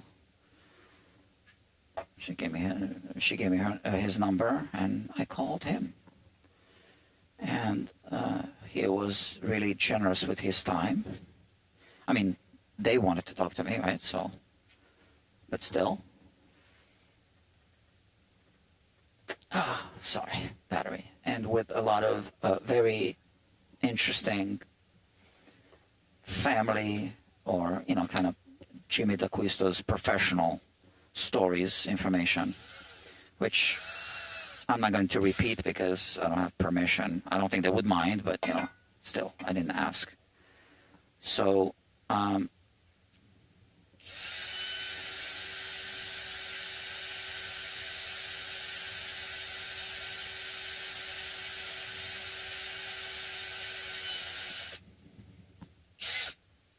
so they say, let's just have each other's information.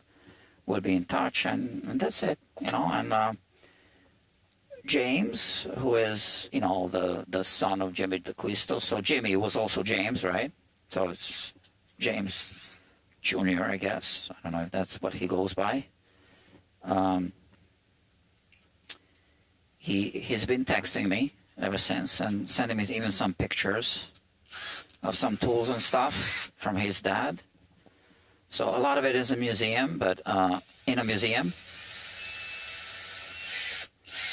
where these things should be. I always knew there was a museum, which they donated to the museum, I guess. Or maybe they helped build the museum, I don't know. But, he's got still some stuff at home, I guess.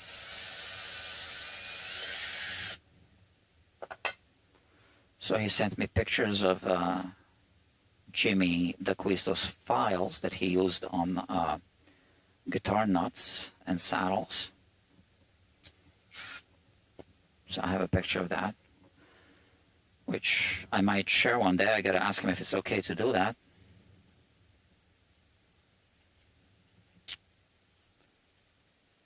But anyway, the owner, they wanted to, we're looking forward to talk to the owner of the guitar. And so I put them in touch. And the owner of the guitar is someone who is well accomplished. And he doesn't mind if I tell you who he is. Hold on.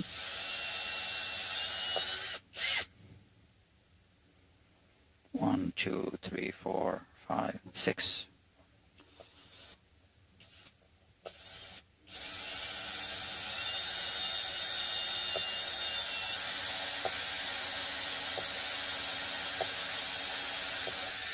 That's it. His name is John Marcus. Marcus with a K. If you look him up, you will see that he was the main comedy writer for the Bill Cosby Show. Now, I know about Bill Cosby, but obviously that's Bill Cosby. Nothing to do with the writer, right? So, but yeah. So,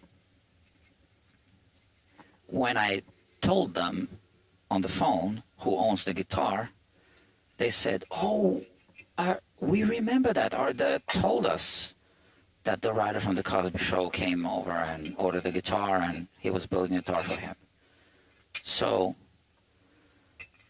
that was special. And one thing that I'm not going to explain now, because again, I don't have permission, because it's a really personal story here, is I think for the first time on my channel, we looked inside of a D'Acquisto guitar with an endoscope. I'm not sure if that's been done before, maybe privately, but first time on YouTube, right? And I discovered some writings on the inside. You should watch the video on the main channel, the inspection of the D'Acquisto guitar. And I found Jimmy's signatures, something dedicated to Phyllis, which I thought maybe that's his wife. Turns out that it was. And some dates. And there was some significance to one of the dates there that they explained to me. And that's that personal story that I don't know if they want me to repeat. They probably wouldn't mind, but I didn't ask. So maybe one day I will explain. But not today is not the day.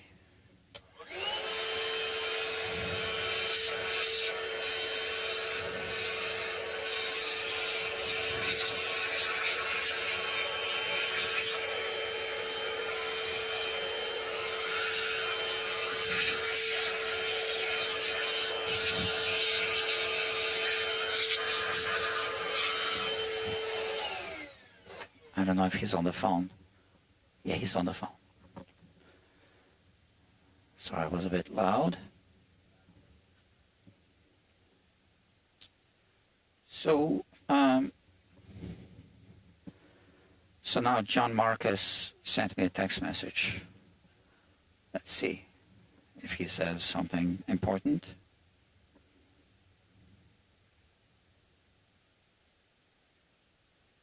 Another one shot. James, fascinating stuff. I mean, the art. So this I don't want to repeat now.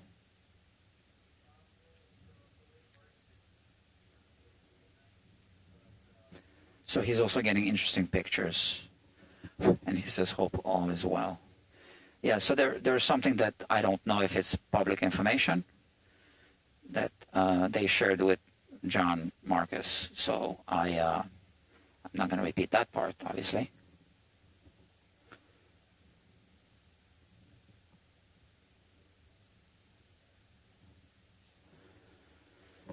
Let's reassemble this thing. And this is the final assembly of the day.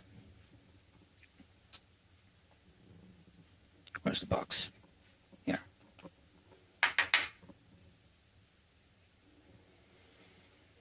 Okay. So how did we do this? So this is going to go last. First was this, right?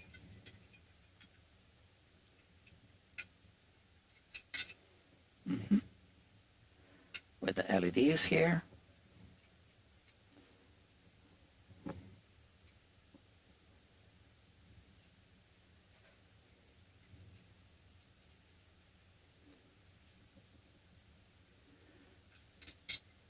And now that I look at it, this thing couldn't have been better. Oh, I do want to put some tape there. So bear with me. I think there's some tape here that I can pinch.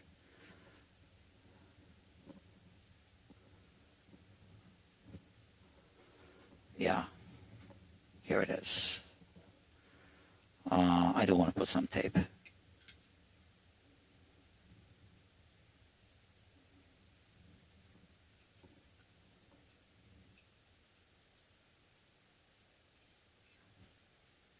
Doesn't need to be electrical tape. This is duct tape, black duct tape. I never knew, is it duct tape or duck, as in quack quack? Yeah, I don't know.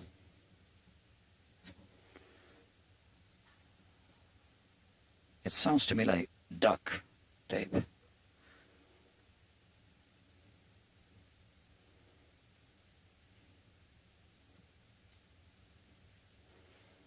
I don't know if I've ever seen it written, but this is now good, right? So we have this. Do we need any more tape anywhere else? Well, eventually we're going to have to put something to hold that battery so it doesn't rattle. Right now I'm just going to stuff some, but yeah, we need to epoxy in, or maybe even mount it with screws, a little bracket. We can deal with that later. And the battery, which is where? Here, is going to be like in this area. So we want to make sure it's not shorting out anything, which means, should I put a little tape here?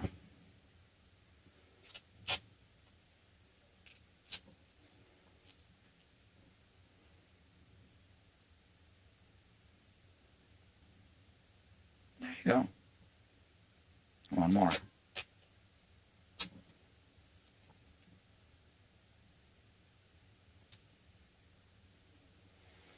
Okay. And the battery is going to be here. Okay, good. Let's put it back together.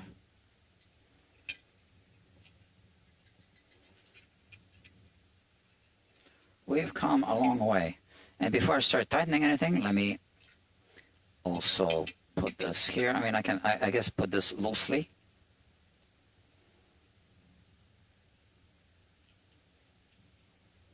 Okay, and now this goes here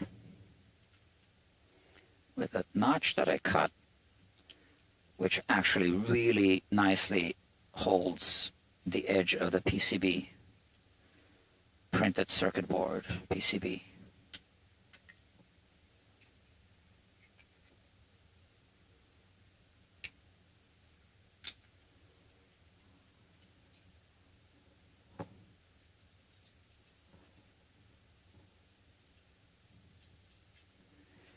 Okay.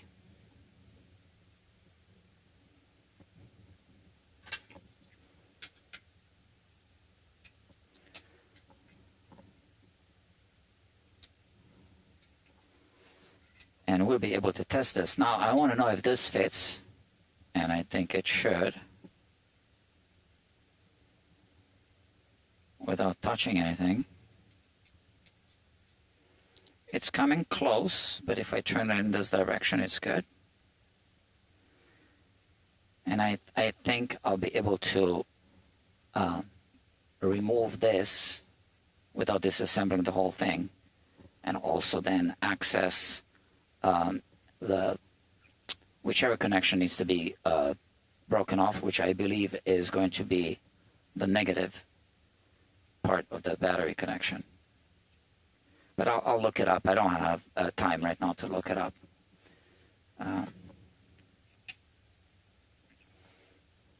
Perfect. Oh yeah, look at that. So plenty of space. Now, which goes first? The chicken or the egg? So this we put here. Excellent. I think this should go in first. And look at that. We want to put some duct tape there. Not only that, but we want to bend this terminal away from, yeah, and this one as well, just in case someone moves it at some future time. I don't really like this connection. This was just a temporary connection. So why don't I redo this?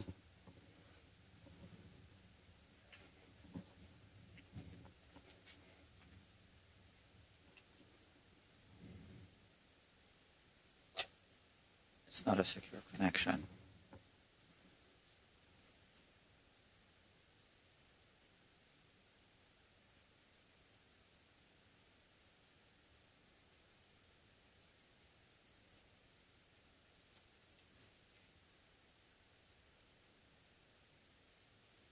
Okay, we'll do a better job now.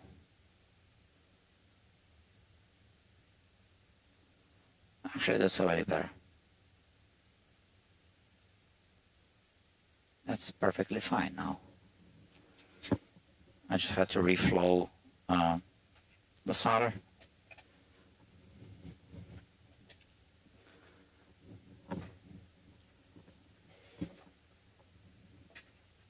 So I said duct tape there, right?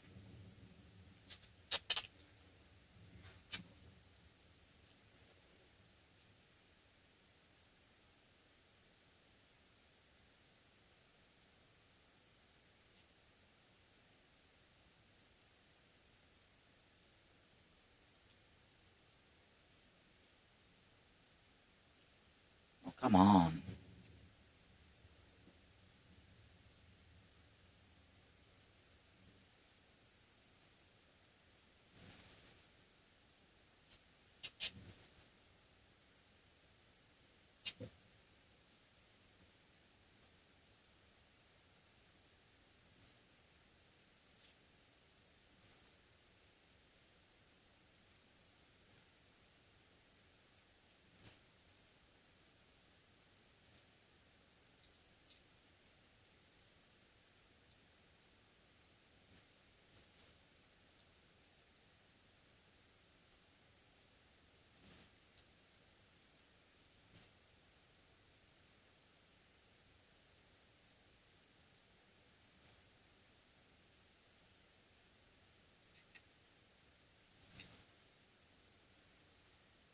And this goes here.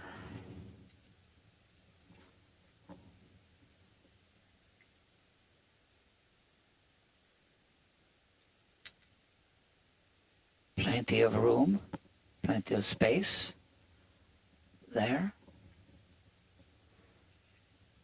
And I only have one, what is it called? Ring nut. We're gonna have to find two more. Look at that. All right. Are the wires going in the right place? It's a bit tight, but it works. We also have this thing that needs to go here.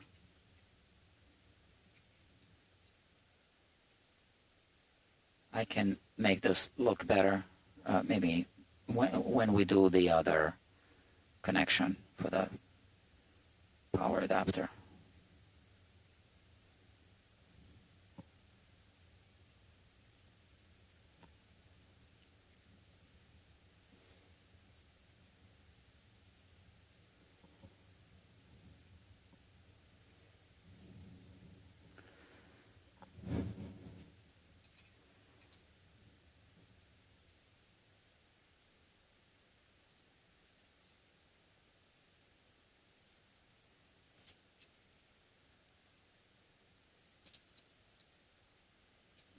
Okay. That's that. And battery. I saw an LED come on. So the battery goes here. And we're just going to stuff these wires. And now the cover, which is this. And once again, we just need to put duct tape on it.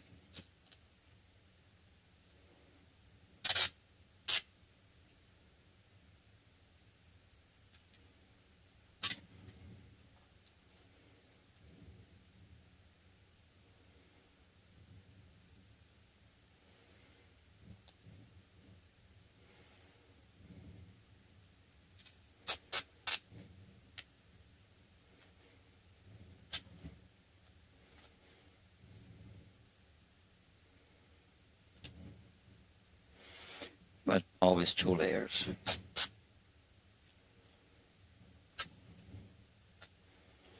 I love it how it rips easily.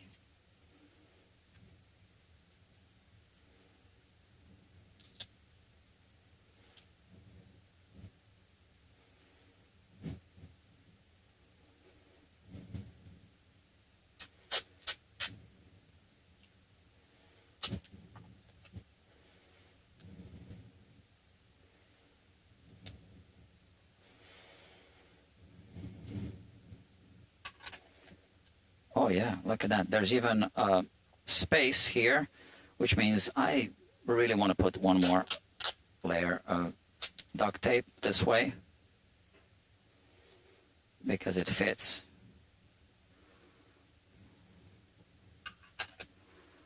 Look at this. We've come to the end of the project. All we got to do is test it. Well, it's the end for now. But like I said, we want to connect that power adapter, maybe put an LED.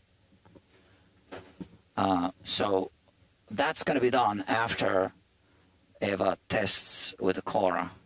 I got 2 viewers. The putty works well, says Dr. Jeffrey Boyle. Yeah, it does work well. I love that trick. I have somewhere the screws. Oh, here they are. The screws, and I have somewhere a screwdriver. Well, here it is.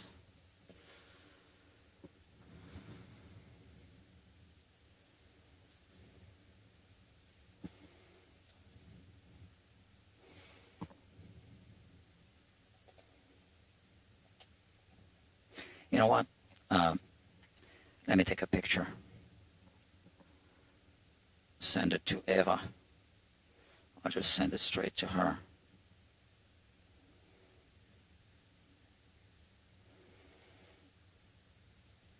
No, I'll take 2 pictures and I'll send both of them. So that's why I only text her once.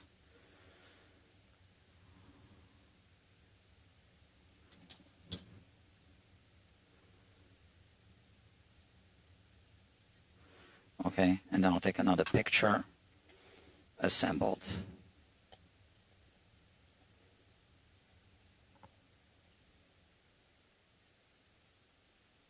So I'm not going to get into details, but I shouldn't be bothering her today.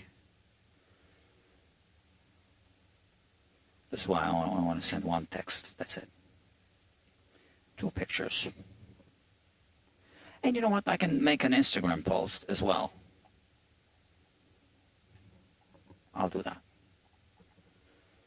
A story. Instagram story.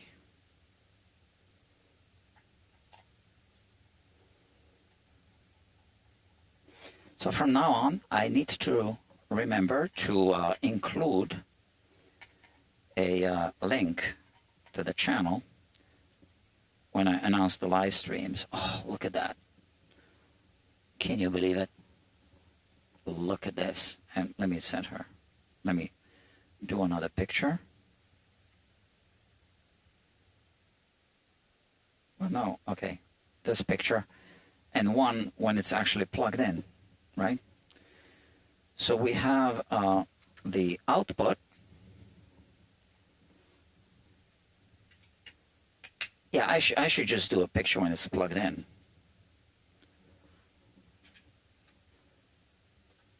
Where's the guitar? Because this way, so it's plugged in. This way we can have this. Look at that.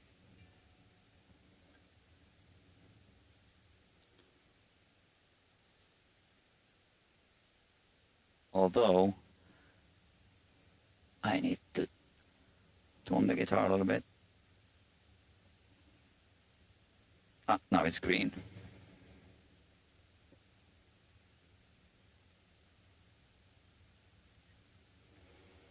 Wow, okay, so that's that. So now, if I turn on the amplifier, I should not be getting sound. And I'm not, because the tuner is on. Oh. Triple electric effect. I don't know if you hear that.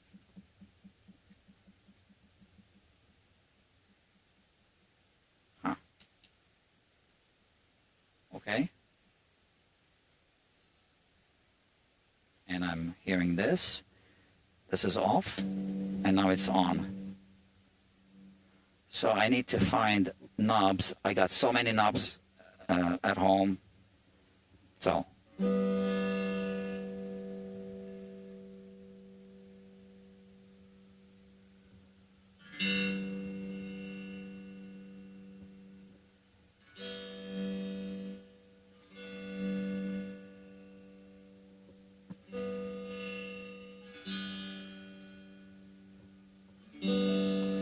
Oh no, this is treble, this is bass. Okay, fine. So it's not like on a piano. Treble, bass. And this is off. Obviously this is not going to work now.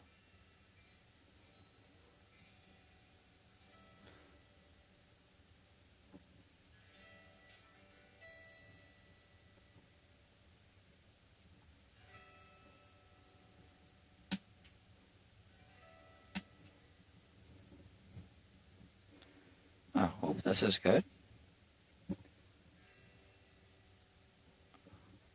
The signal from the guitar is very quiet when it's bypassing. I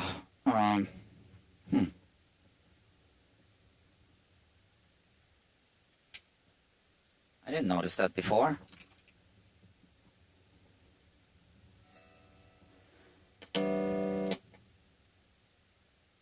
Why is that? Well, I guess I'm going to have to look into this. Not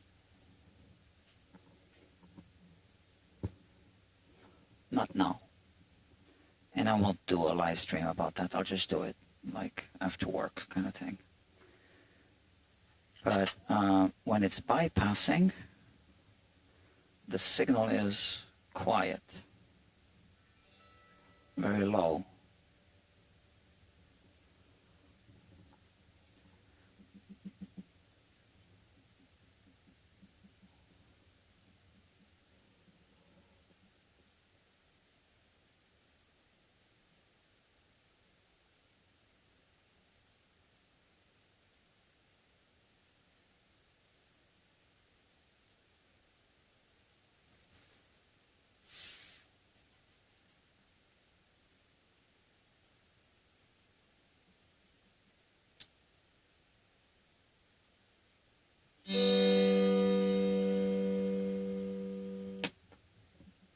We only get the triple electric effect when the pedal is off. Why is that? Well, I think that's the same as touching the cable. I get that. So, but when the pedal is off, the signal is very faint.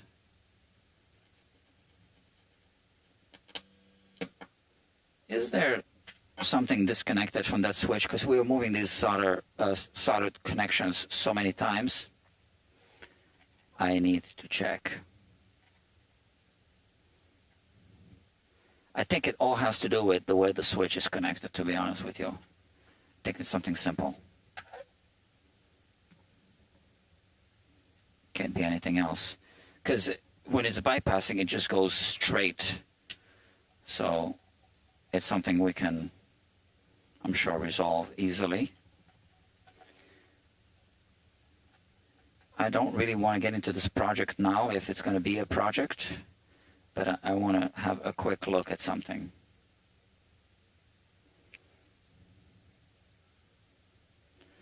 So that's the bypass.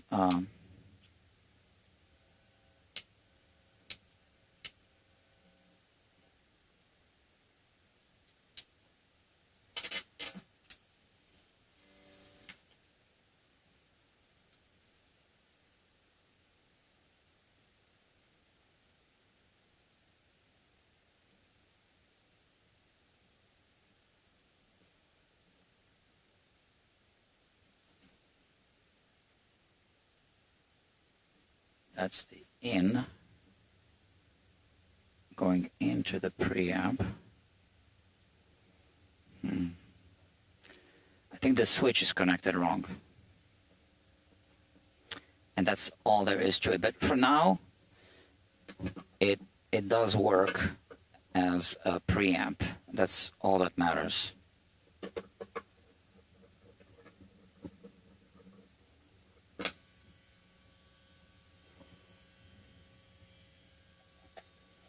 It's like if she had to play her kora at a gig today, she'd be able to use it because the preamp works.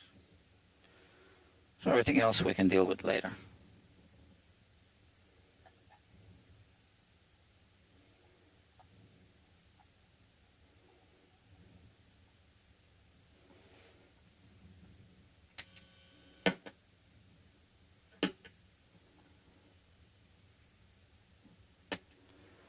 Yeah, let me text her.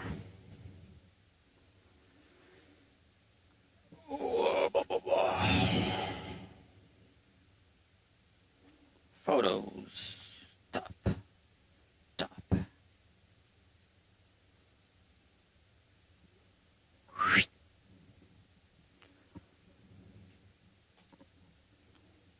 Okay. Okay, kids. We've come to the end of this one. Do you have any questions? Please use the chat. Oh, only one person watching. Yeah. Live streams at this time, I don't think. I kind of also wanted to do a live stream at this time to get people in other time zones the chance to, discover the channel and kind of be part of this community if they wish to do so. If YouTube suggests the live stream to them so that they discover it.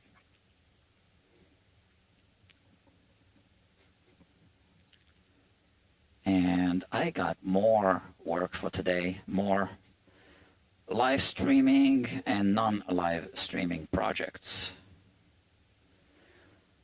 So since I do have a little more wiring to figure out on this, not a big deal. I'll do this on my own time. It's always on my own time, right? I'll look into the how the switch was wired. To be perfectly honest, it's the first time I ever build a pedal. I mean, it isn't rocket science. I said, yeah, I'll do it. But like any other project, it can get a little more tangled up than you might expect, and that's what happened on this project as well, which is fine. But there's always more to it.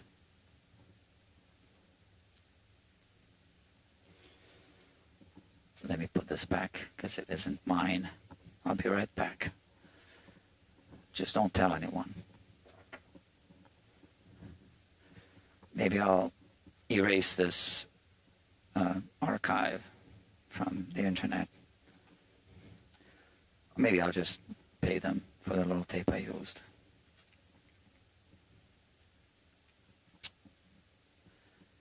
Yeah. by the way, this is Music Makers New York, Bob Elliott's Music Makers New York. Fantastic rehearsal studio and more. Not just rehearsals, also organized workshops for busy people who just don't want to go through the ordeal of finding bandmates and roommates or whatever.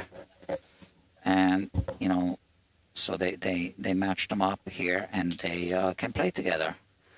They just pay a fee and it's done for them.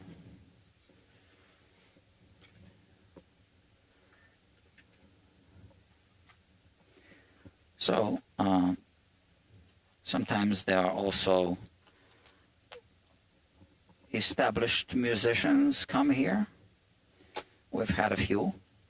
I'm sorry, I say we. I'm not music makers, but kind of family. Last one that I know of that was here, established musician, was Debbie Harry. Usually the bigger musicians, they rehearse right here in Studio One. So I happen to be friends with one of the people in the band, Blondie.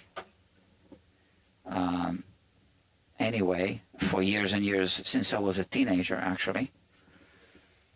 And although I did meet Debbie a few times before, I never actually talked to her because it was always that kind of, I don't want to bother people. And but yeah, I did meet her before. I don't even know if she remembers. I didn't ask her. This time I did talk to her because she was not being bothered by anyone. She was just here with a few musicians that were rehearsing with her, which weren't from Blondie. So I don't know what she was doing, but she was rehearsing something. And when I came, I was like, oh, sounds like Debbie Harry, And then they told me, oh, Debbie Harry's here. I said, oh, yeah, it sounds like her.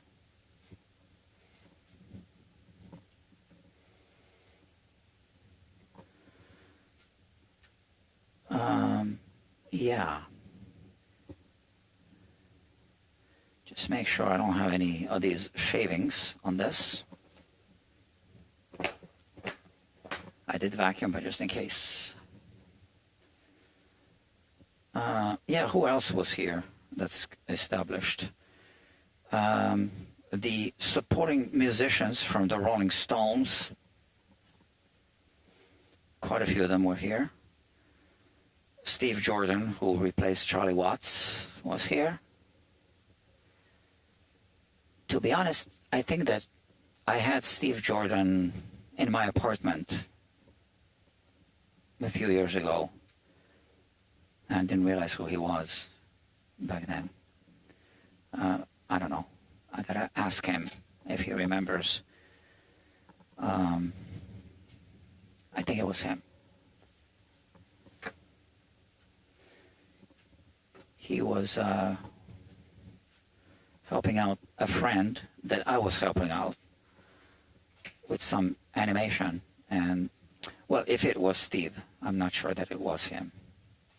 But I think it was, because I know the guy's name was Steve, and I think I remember what he looked like. But again, I don't know that it was Steve Jordan.